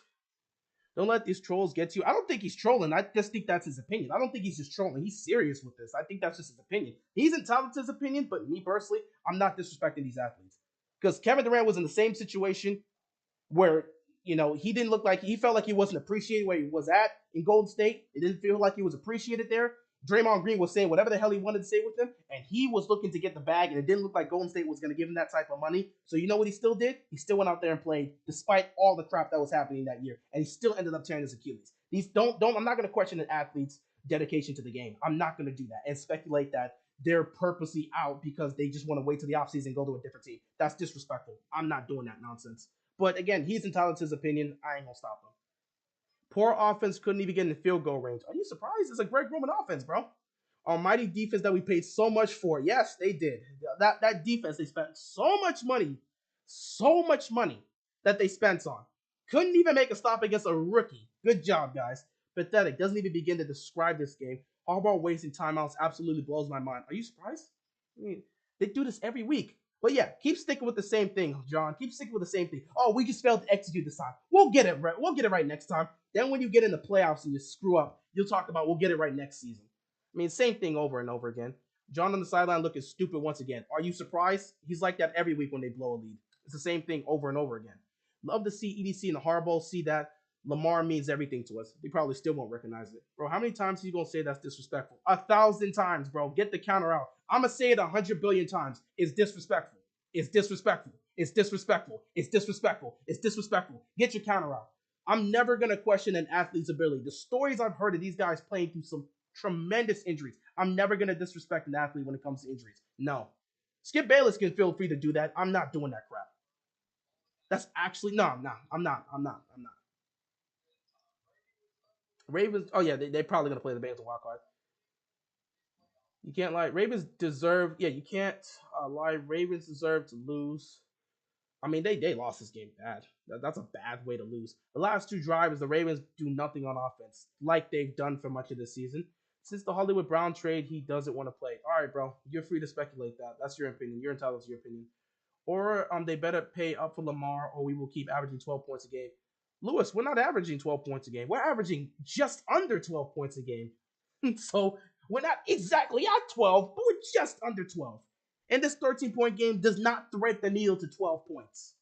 I'm not mad. I'm just disappointed. I'm not disappointed. I expected this. Can win without Lamar. I mean, I don't think anyone's surprised. Would you rest the starters next week if the Bengals win? Well, if you have no chance to win the AFC North, you might as well rest your starters. What would you be playing for? No reason. I wouldn't play. We're in the playoffs, so I won't get too mad. Still, though, I find it hilarious how the Ravens think Greg Roman is a good offensive coordinator. I mean, he's not going anywhere. He's not going anywhere. Bro, that's his opinion. Yeah, I said that. That's his opinion. He's entitled to his opinion. Like I said, I don't think he was trolling. I said he's entitled to his opinion. Haven't done anything since the third quarter, and now we got to choke on the final drive as usual. Fire Harbaugh and G-Roll. Those guys ain't going nowhere future. They're going to be here next year and the year after. They ain't going nowhere. EDC was watching the game like, oh shit, we better pay Lamar. He ain't. He better. I'm just saying, better. The way you playing is just looking sad. Done with Harbaugh. He's been washed in the playoffs since 2012, and we are. I mean, it is what it is at the end of the day. If we go one and done, we go one and done. Ravens are not winning any more games this season. Sadly, wouldn't be surprised. Wouldn't be surprised. Brandon Stevens, he had his moments. He had his moments. Why don't we kick when we were basically in Tucker's range? Because we don't do things like that. We don't do things like that. We don't have the beast in us like we did in 2013. True, true. Lamar is our offense. He's been our offense since he stepped on the field. It would have been, I'm pretty sure, a 58 or 59-yard field goal attempt. I'd have been fine. It makes sense because he's been liking posts with him in the Miami jersey. Do you know how many athletes have done that and still stayed there? Kyler Murray was doing the same thing and he still got a 5-year deal. So that really doesn't say much. And he's liking the posts that says he deserves to be paid more. What athlete doesn't do that? Again, Kyler did the exact same thing and still got paid by the Cardinals. That doesn't mean he wants out. That means he wants his money. Steelers played like dogs. Greg Roman obviously doesn't scheme to take out good defensive players. He doesn't scheme to do anything. Had no answer for TJ Watt. He never has answers for anybody. Our wide receiver one could have been matched up again. He doesn't do anything. Bro, you remember what was it when Patrick was it Patrick Beverly or Russell Westbrook that said that? No, Russell Westbrook said that. He was like, Patrick Beverly be tricking y'all. Greg Roman be tricking y'all. He don't do anything. He really don't. He don't do anything. We need Buffalo to win to stay in the division hunt. Honestly, I don't even care if they stay in the division hunt. This team is an embarrassment right now. Ravens could have beat everyone in this. It's just sad. They could be beat by everyone in this division once. They're going to be beat by everyone in this division. They're going to be 3-3. Only time I'll root for Buffalo this season, I honestly couldn't care. Embarrassing performance. Offense sucks without 8. Pretty much. It's not disrespectful player. It's what's best for himself. Again, saying that, first of all, you're just making speculations, Brandon. You're just making speculations and you're claiming it to be fact. You have no clue what he's doing. A person, I gave you a clear example of somebody, Kevin Durant. People speculated the entire season of 2019 that Kevin Durant was going to leave. People said after he got injured against the Rockets, people thought he tore his Achilles. When it came out that he didn't, people said, do not go back out there. Think about what's best for your future. Kevin Durant, knowing the risk, still went out there and competed because he is a competitor. And they were in the finals. And he still went out there, tore his Achilles, dealt with it, dealt with recovery, still got his money, left Golden State, went to Brooklyn. You're saying what's best for himself. You don't know what Lamar Jackson himself is thinking. And you're speaking it like it's facts. What if Lamar is sitting here saying, I got to get back as quickly as I can. My team needs me. You're sitting here thinking he's just holding out. You have no clue what he's doing. But you're entitled to your opinion, bro. Do you? But my thing is you keep speaking it as if it's facts. You're entitled to your opinion. You're entitled to your opinion. But don't just speak it like it's facts. Everything they've been reporting is saying that Lamar is working hard. What if Lamar's sitting there saying, I got to get back to my team? You're just assuming Lamar's already checked out. He himself could be sitting there saying, I got to get back because I got to help this team. We can't blow this. We're in the playoffs now. We got to compete for a championship. How do you know what Lamar's thinking? You're entitled to your opinion, but don't speak of it as if it's facts. Why would you rest those guys? I mean, you would rest the guys that are dealing with injuries. I don't think you have to rest your starters. If anybody's dealing with injuries, like a Marcus Peters, like a Calais Campbell, obviously Lamar himself, though I feel like you might want to play him a little if you can. But like Marcus Peters, Calais Campbell, they're dealing with injuries. Rest them because you need them in the playoffs. Pay Lamar. I mean, you could tell Steve Piscotty himself. Send him a letter. Lamar is a winner. He can pull us through close games like this. We literally saw him in a scenario like this in prime time last time on Sunday Night Football against the better team, Cincinnati Bengals.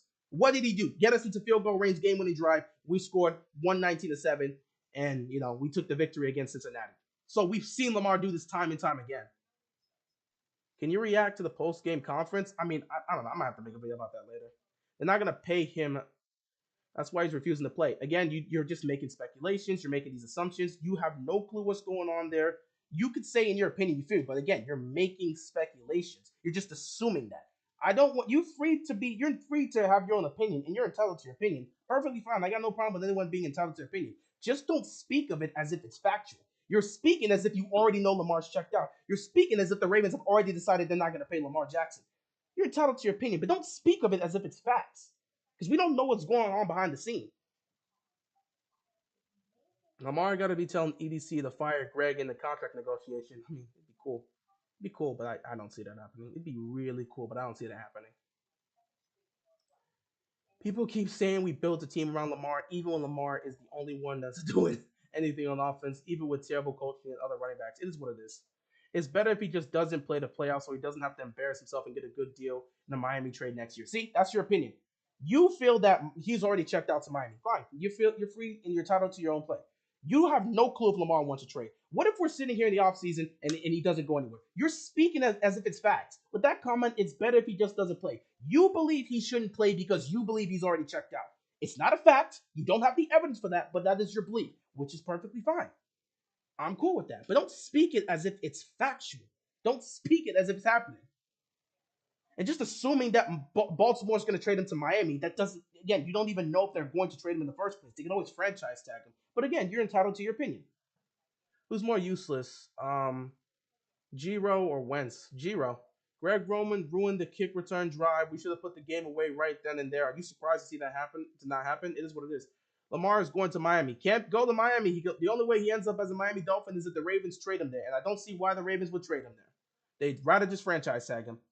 Y'all want us to win the division just so we can choke a playoff game at home. It'd be funny if that actually happens. I'm just Tua retiring from his concussion again. That's an assumption you're making. That's not actual fact. That's not actually factual. But you're speaking it as if he's retired. You're speaking as if it's factual, but it's not factual. It's your opinion. You believe Tua's retiring, and you're saying Lamar will fit perfectly there. That's an opinion. I think Lamar would fit in the offense, but again, that does not mean the Ravens are going to trade him to the Dolphins. You're just speaking as if it's factual when you're just making pure assumption and speculation. I'm just ready for the draft right now. Early exit coming, most likely, but we'll see what happens. Wonder how coaches will avoid accountability this time. Oh, they'll find a way. It's going to be the same thing you hear in the press conference. Ravens will get a veteran quarterback for next season and sign. I mean, I don't know if they're going to do that. We'll see what happens. I feel nothing about this loss. Me either. I'm not really surprised to see this loss happen. Lamar looked pretty good on the sidelines tonight. Yeah, because the worse they look, the better he's going to look when he gets paid. Like, legitimately, his price continues to go up as they continue to lose. And everybody knows that. Ravens fans mad like they missed the playoffs. I mean, I guess, if your team's still looking like trash, what's the point in being in the playoffs just to be there for an extra week? Just to say, hey, we made an appearance. Hi, we're here. Now we leave. Bye. That's what it is. It's been reported that Lamar's injury is a 4 to 6 week recovery. I don't know why people still be talking BS about why he ain't playing. I don't know what to tell you, bro. It is what it is. People are entitled to their opinion, so it is what it is. Fire Greg Roman. Been saying it for years now. It ain't gonna happen. Lamar needs to get paid and Roman needs to get fired. I don't see any of that happening, at least not immediately. I can see Lamar getting paid, but I don't see Roman going anywhere. Ravens need to play for the fifth seed. It's better to be a fifth than the third. I mean, you've already lost this one, so you probably will be the fifth seed. Then again, who knows? If the Chargers win next week, who knows? You probably are already the sixth seed now that you lost this game. 5 blown 2-score leads this season. Fire Harbaugh. Both Harbaughs are coaching disaster. That's funny. Every time we get into field goal range, we abandon the run. No one's surprised about that. Ravens have blown another 2-score lead. That's what they've been doing all season. Lamar might try to play next week if Buffalo wins tomorrow. Could be the case, but we don't know. But he has to at least practice. You can't play if you don't practice. I can see Lamar as a Saint. Him, aka Alvin Kamara, Ingram, and the White House would be nice chemistry. Don't see him getting traded to the Saints. Don't see him getting traded at all. But I mean, it'd be interesting, especially if he gets Sean Payton back, because it looks like they're trying to get Sean Payton back. We ain't going nowhere in the playoffs with Roman's dumb call. You're right about that. Here returns it to the field goal range and bam, abandon the run. It is what it is, bro. I've been on the Fire Harbaugh bandwagon since 2017. By the way, I'm surprised. I'm not surprised. I expected that. A lot of people wanted him gone after 2017. When you blew it against the Cincinnati Bengals on the 4th and 12, bro, people will call him for his job all off season. Steelers need the Bills and Jets to win next week to get in. We'll see if it happens. Lamar has every reason to leave this team, but firing Greg Roman may keep him here. If you change some things, first of all, you got to pay him. Secondly, you're gonna have to change some things because I don't know if Lamar wants to come back to this offense. Greg Roman offense, his expiration date 2013, way before Lamar came into the league. Yeah, you also need to beat the Browns, which we'll see what happens. Lamar saved his job in 2018. That is true. Lamar to Miami, Lamar would have to be traded there. He cannot just go to Miami. And why would the Ravens trade Lamar Jackson? Can't wait for Monday night game. Should be an interesting one, though. It should be interesting. If the Ravens trade him, he's going to the NFC. They won't keep him in the AFC. Keep trying to tell people that they're not going to keep him in the AFC. They would trade him to an NFC team. Why would they trade? Why would you help your fellow conference opponent? That's stupid. If the Ravens trade him, yeah, he's going to the NFC. Same movie week after damn week, pretty much. Something has to change this offseason with this coaching. Ain't nothing changing. You're saying I'm speaking as if it's facts, but when the offseason's here, I'm gonna say I told you so. You can say whatever you want, bro. Until it is facts, you cannot sit here and talk like it's facts. Brandon, you are entitled to your opinion. That's fine. I'm okay with you being entitled to your opinion. You already said if you're wrong, you're willing to admit you're wrong. I don't got a problem with that. If I'm wrong, I'm willing to admit I'm wrong. If you're wrong, you've already said on the chat you're willing to admit you're wrong. My issue isn't you having your opinion. My issue is you're speaking as if it's factual. So if that doesn't happen, how does that make you look? You're claiming something that's factual that has not been proven. It's your own opinion. You're making your own speculations and you're claiming it as if it's factual. That is not what you should be doing when you don't have the information. I don't deal with rumors. I don't deal with opinions. I don't deal with speculations when I'm reporting on the situation. I want facts. Where are the facts that says Lamar Jackson is out? Where are the facts that says the Ravens are trading him to the Dolphins? Where are those facts? Nothing but speculations are coming out from this comment section. Same for me. I said he's not going anywhere. That's an opinion. If he gets traded to Miami, cool. Come back and say I told you so. The opinion that you stated ended up happening. But until it happens, it is an opinion. I don't mind you having your opinion. That's why we have the chat. State your opinion, say how you feel, put out what you want. But when you're sitting here and acting like your opinion is factual, that is where it's just wrong. And that's why people will look at a comment like yours and say you're a troll. Because trolls say things like it's factual when they're really just speaking their opinion. And Brandon, I know you. You're not a troll. You're just speaking your opinion, which is cool. But you can't be out here speaking like this is factual when it's not factual. It's not factual that Lamar is just sitting out because he doesn't want to play. It's not factual that Lamar Jackson is done with this team. It's not factual that the Ravens are not going to pay him. It's not factual that Lamar is going to get traded to the Dolphins. These are all opinions and speculations, which again, you are free to have. We all have that. It is cool. So if it does happen, then is it factual? That means his opinion was proven right. Because again, right now it's not factual. None of this has been none of this has been reported to be true at all. None of this has come out directly. If it gets proven, that means his opinion ended up getting proven right. And if after Lamar got traded, if he wants to come back and say, I told you so, cool. Cool. Yeah, it's my opinion as of now. But when it's factual, you can't say when it's factual. It's if. If it's factual. Again, you're speaking like it's facts. You're not willing to accept that your opinion is an opinion. You keep speaking as if it's a fact. You even said when it's factual. If it doesn't happen, what happens then? If we wake up Monday morning and Lamar Jackson has a 5-year contract deal with the Ravens, what happens then? What happens to this fact that he was going to get traded to Miami? What happens to the facts that he wasn't going to play? If Lamar shows up in the playoffs, what happens to all these quote-unquote facts you're saying? What happens to them? What happens to them? You're speaking as if it's factual. That's why people keep saying you're a troll. And I know you're not a troll because I got to keep telling people he's not trolling. He's just saying his opinion. But you're speaking as if it's factual, like it's guaranteed to happen, like it's already been reported and he's already on his way to Miami, when that is not the case. It's not the case. Like seriously, sports fans do this all the damn time. We want to state opinions as if they're factual. And then when they don't happen, some will either ignore the fact that they say that, they'll double down on something else, or they'll just pretend that didn't happen and move on to a different subject. We as sports fans constantly do this, and it's one of the things I constantly hate. Ignore Brandon, he wants you mad. I mean, Brandon's just speaking his opinion. It's not about that. It's just a thing I constantly, it's not even just Brandon. I deal with this all the time. People will state their opinions on sports like it's factual when none of that is the case. Then when they get proven wrong, they get silent, they double down on a different take, and they pretend like it is what it is.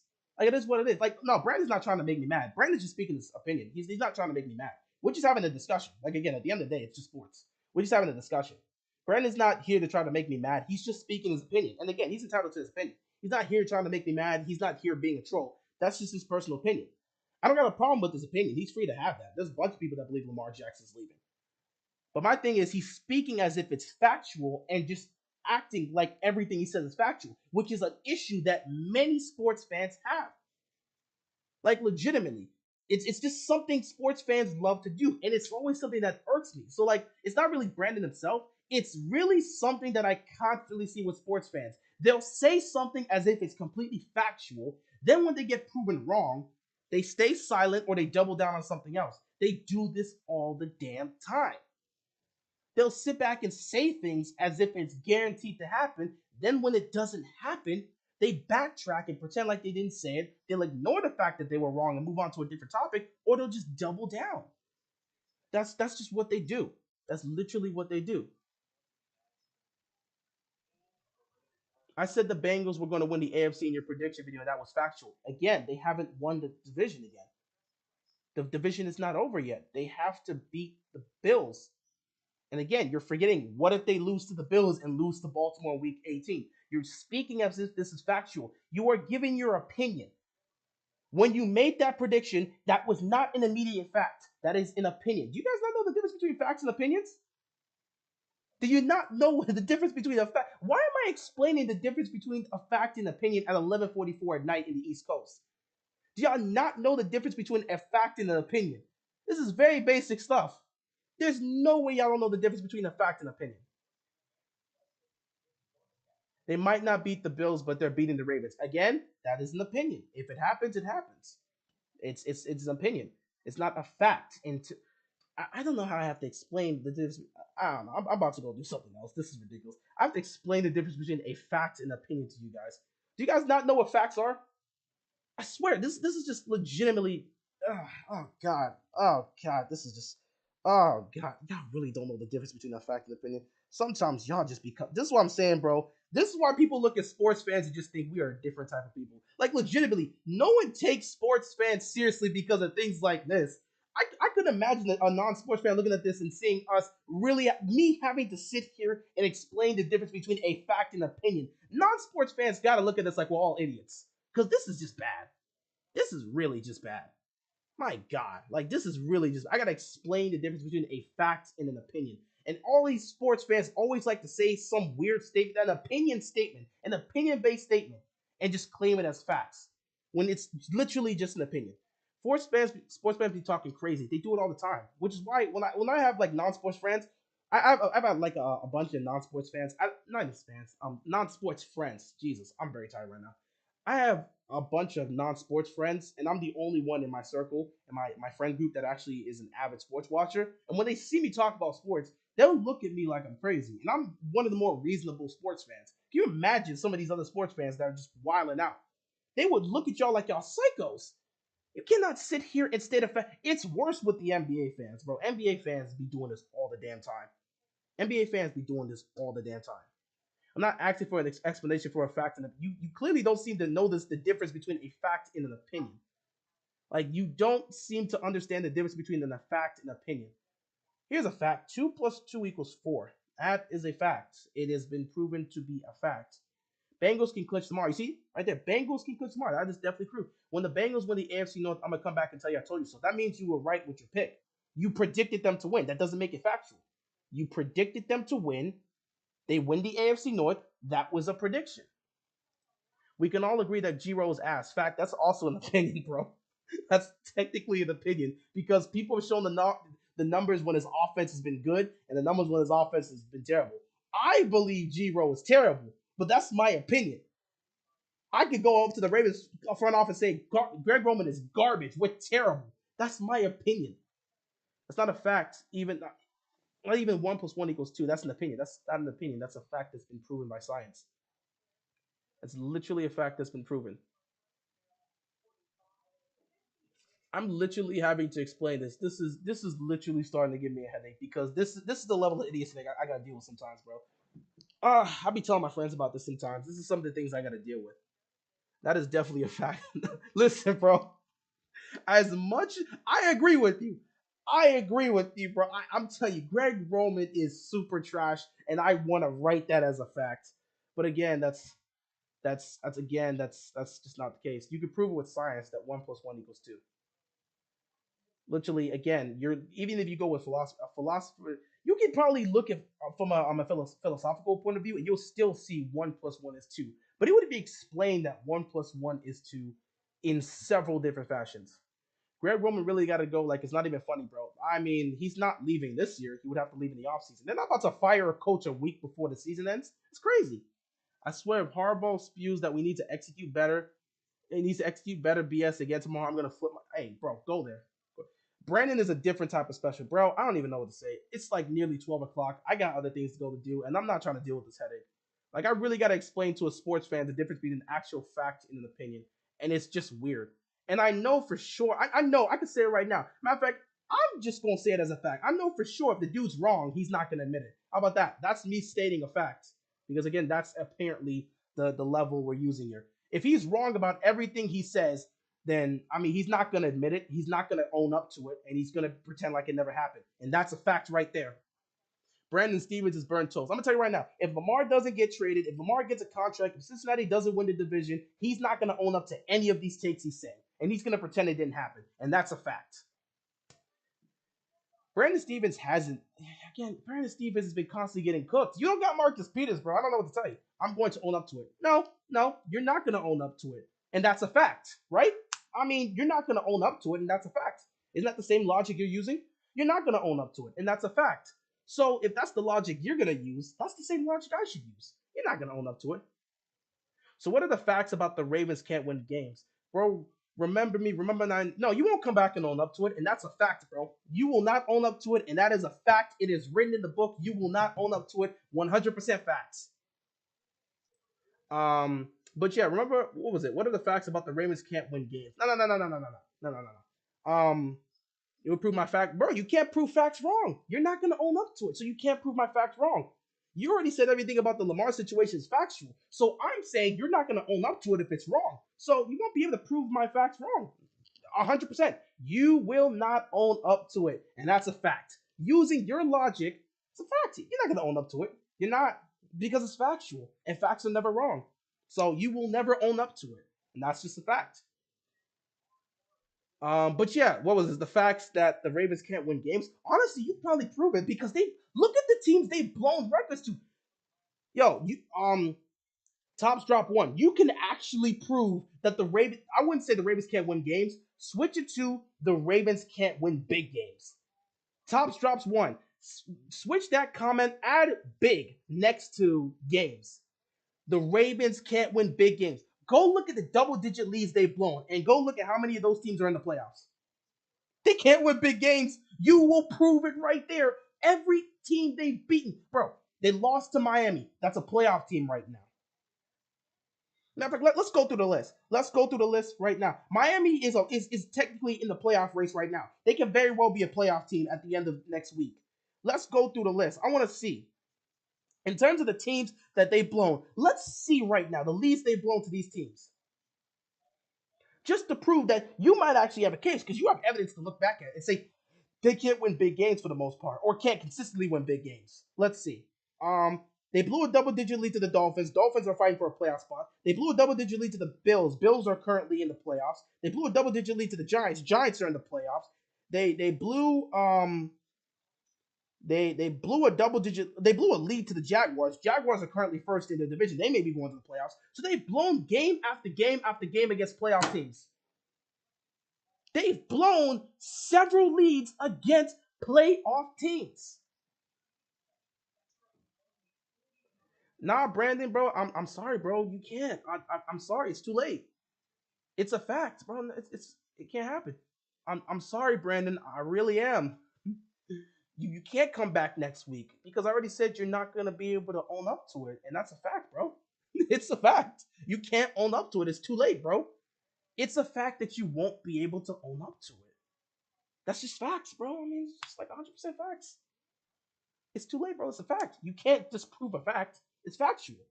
You can't disprove a fact. It's factual. And it's a fact that you won't be able to own up to your mistakes. I mean, it's just facts, bro. Mute this dude. He got you right where he wants you. Nah, we just having fun. We just having fun. Me and Brandon go back and forth all the time. This ain't the first time we've had these conversations. We just have fun with it. At the end of the day, we're just sports fans. You know, it really don't matter. Like, once I turn this camera off, I'm going to go do something else. And then Brandon's going to go live his life. But me and Brandon, he's always here. We always just be going back and forth like this. So I mean, it's not about muting him. He's harmless. We just go back and forth. That's what we do on my chat. That's just what we do on my live stream, my chat. We go back and forth and we debate topics. It's nothing personal. We just have fun and just debate topics.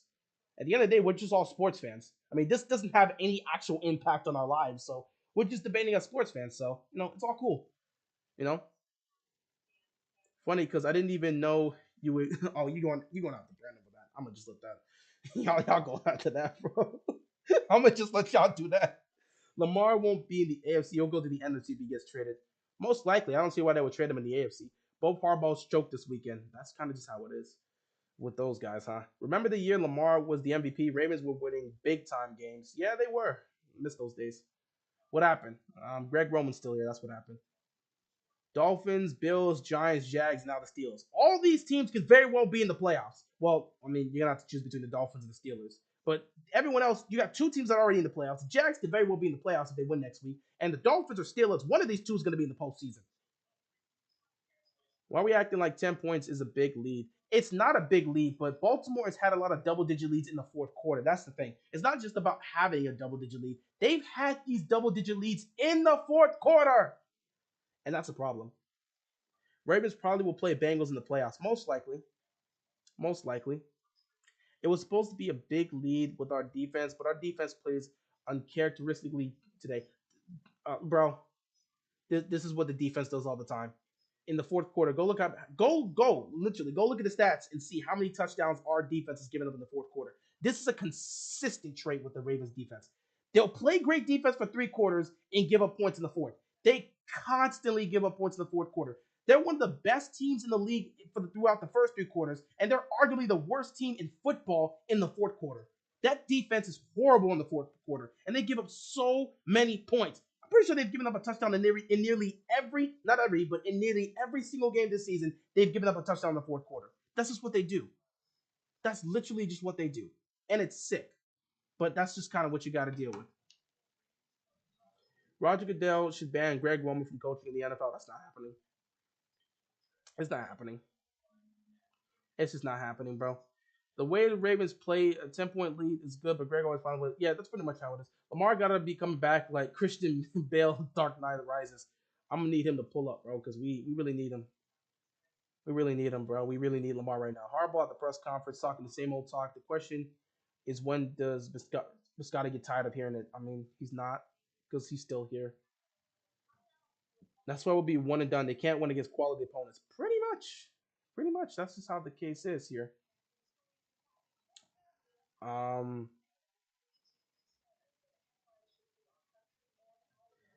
we lose in the fourth all the time, bro. All the time. Our defense is overrated, big time overrated. We only looked better because we played against bad teams.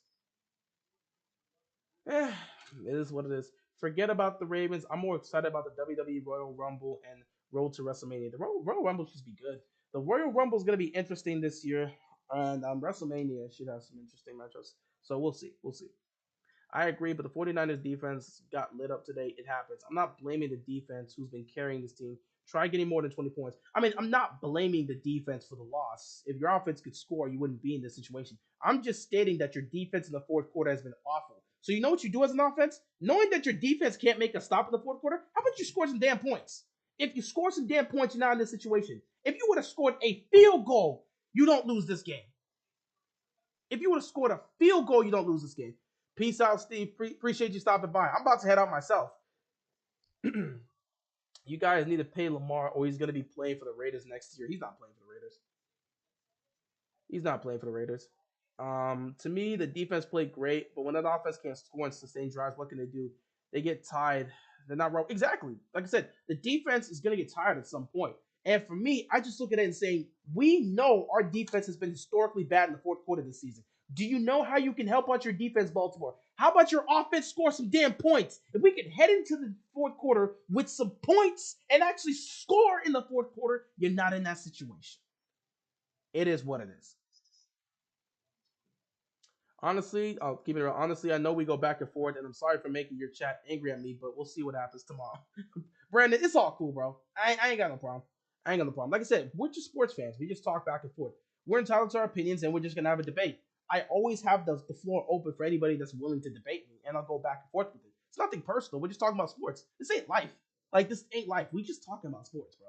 It ain't even a big deal. It's not really that serious. No, we just talk sports. You give your take, I give my take. We have a debate, and then we just move on. That's just it. I'm not gonna take anything personal from a live stream or live chat. We're just here to have fun, chillax, talk about sports and debate. That's what we do. So don't feel bad and don't take anything personal here because we're just here to just have fun and talk sports. Debates are supposed to be if you don't feel passionate enough or strongly enough about your specific topic or specific opinion, if you don't feel passionate enough or like just sure enough that what you're saying is right, if you don't feel passionate enough to really talk about that and debate it, that's not a point to really be made. At the end of the day, we're just debating. It is what it is. It's just sports. Never take anything personal. Which is why it's always fun when I do live streams, because for the most part, the people that are here, that are consistently here, you kind of know what we usually do here. Like, if you're here consistently in the live stream, you know what we usually do here. We'll have debates. We'll go back and forth, and we'll just talk about topics and move on. It's nothing personal. We just have debates. Sometimes those debates can go back and forth, and we can just get straight up intense and heated. But we're not getting heated because we're actually pissed off at each other. We're getting heated because we're so passionate about that debate. But it's nothing actually serious like, oh my god, I'm so pissed. I hate this person. No, it's never gotten to that point. It's never going to get to that point because we're just debating sports. We still got our lives to live, but we're still just debating sports. We're just fans, partaking in an interest and a passion that we all enjoy. That's just how it is. We are Bills fans tomorrow. Pretty much. Pretty much. Well, I mean, I personally don't care if we win the division or not. I don't care. You're already in the playoffs. I'm just worried about Lamar Jackson. That's just me. I'm just worried about Lamar Jackson. I really couldn't give a damn. Hopefully, we see Lamar practice this week. Probably depends on tomorrow night. Huntley throws across his body too much. He's been doing that all season. I'm not even mad, but good game for the Steelers tonight. I know we can't win it all, but need to get Lamar Jackson back on the field ASAP.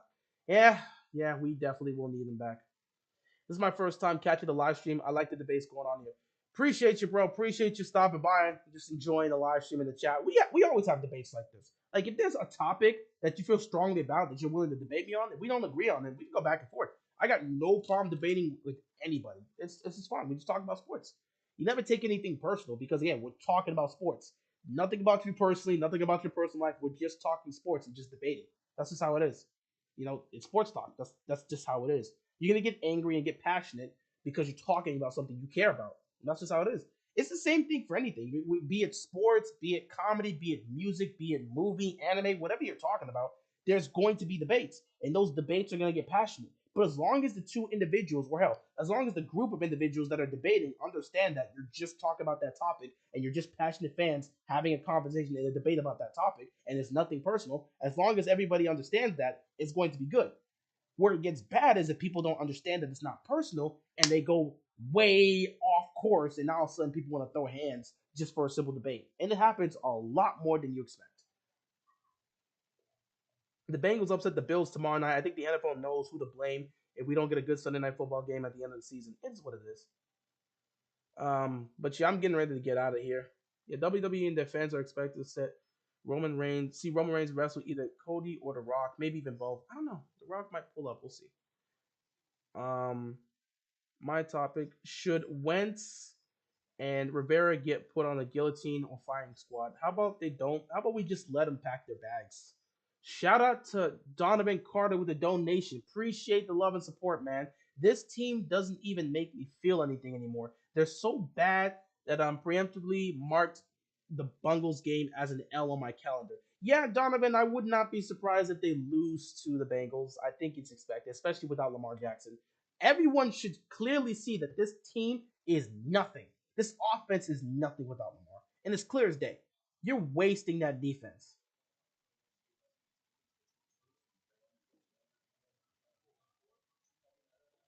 That's just how it's been so far without Lamar Jackson. The team's just it just doesn't look good. It just doesn't look good. If Lamar don't play, we will lose. Pretty much. That's kind of just how it is at this point.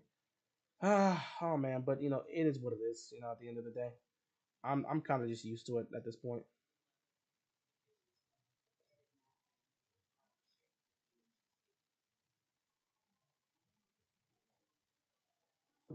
But yeah, Um, this has been fun, but I will have to cut it short here.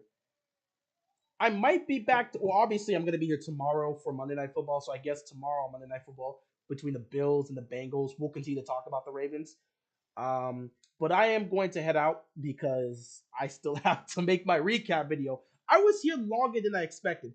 I should have left like 20 minutes ago, but we were having a debate and going through some of the chats here. I wanted to get everyone's questions and stuff.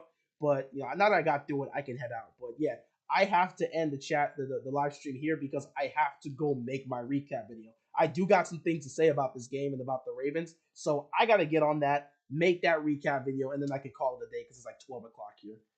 But yeah, I'm gonna call it here. Appreciate you guys stopping by. If you guys want to pull up tomorrow for the live stream for Monday Night Football between the Bengals and the Bills, feel free to. We'll continue some of these conversations about the Ravens. We'll also talk about Cincinnati and the Bills' chances to go to the Super Bowl. We'll just be talking about that. All right, man. It was nice hanging out with you. We'll see you tomorrow. Peace out, Superhero Cat. See you later, bro. And yeah, we'll be here for Monday Night Football tomorrow. We'll have fun with it, have some debates and stuff like that, and just see if Cincinnati can pull off the upset and win the AFC North, or if the Bills can win that, and all of a sudden Week 18 has to be for the AFC North. Who the hell knows what's going to happen? But anyway, I do got to cut this short because it's past 12 and I have not made my recap video, and I have to get to it. So yeah, I appreciate you guys for stopping by. Ravens found a way to choke yet another game after having another double-digit lead. At this point, it's just part of them, and they're going to make the same excuses and not learn from their mistakes. That's just what the Ravens do. It is what it is at the end of the day. Anyway, I appreciate you guys stopping by. Thank you so much for watching. Thank you so much for pulling up for the stream here, especially on New Year's Day. That's cool, everyone. Stay safe. Enjoy the new year, the new start of the year, and yeah, try not to let this loss hurt you too much if you're a Ravens fan. We've kind of gotten used to it. Anyway, with that being said, that is all I've got, and I'm out of here, man. Peace.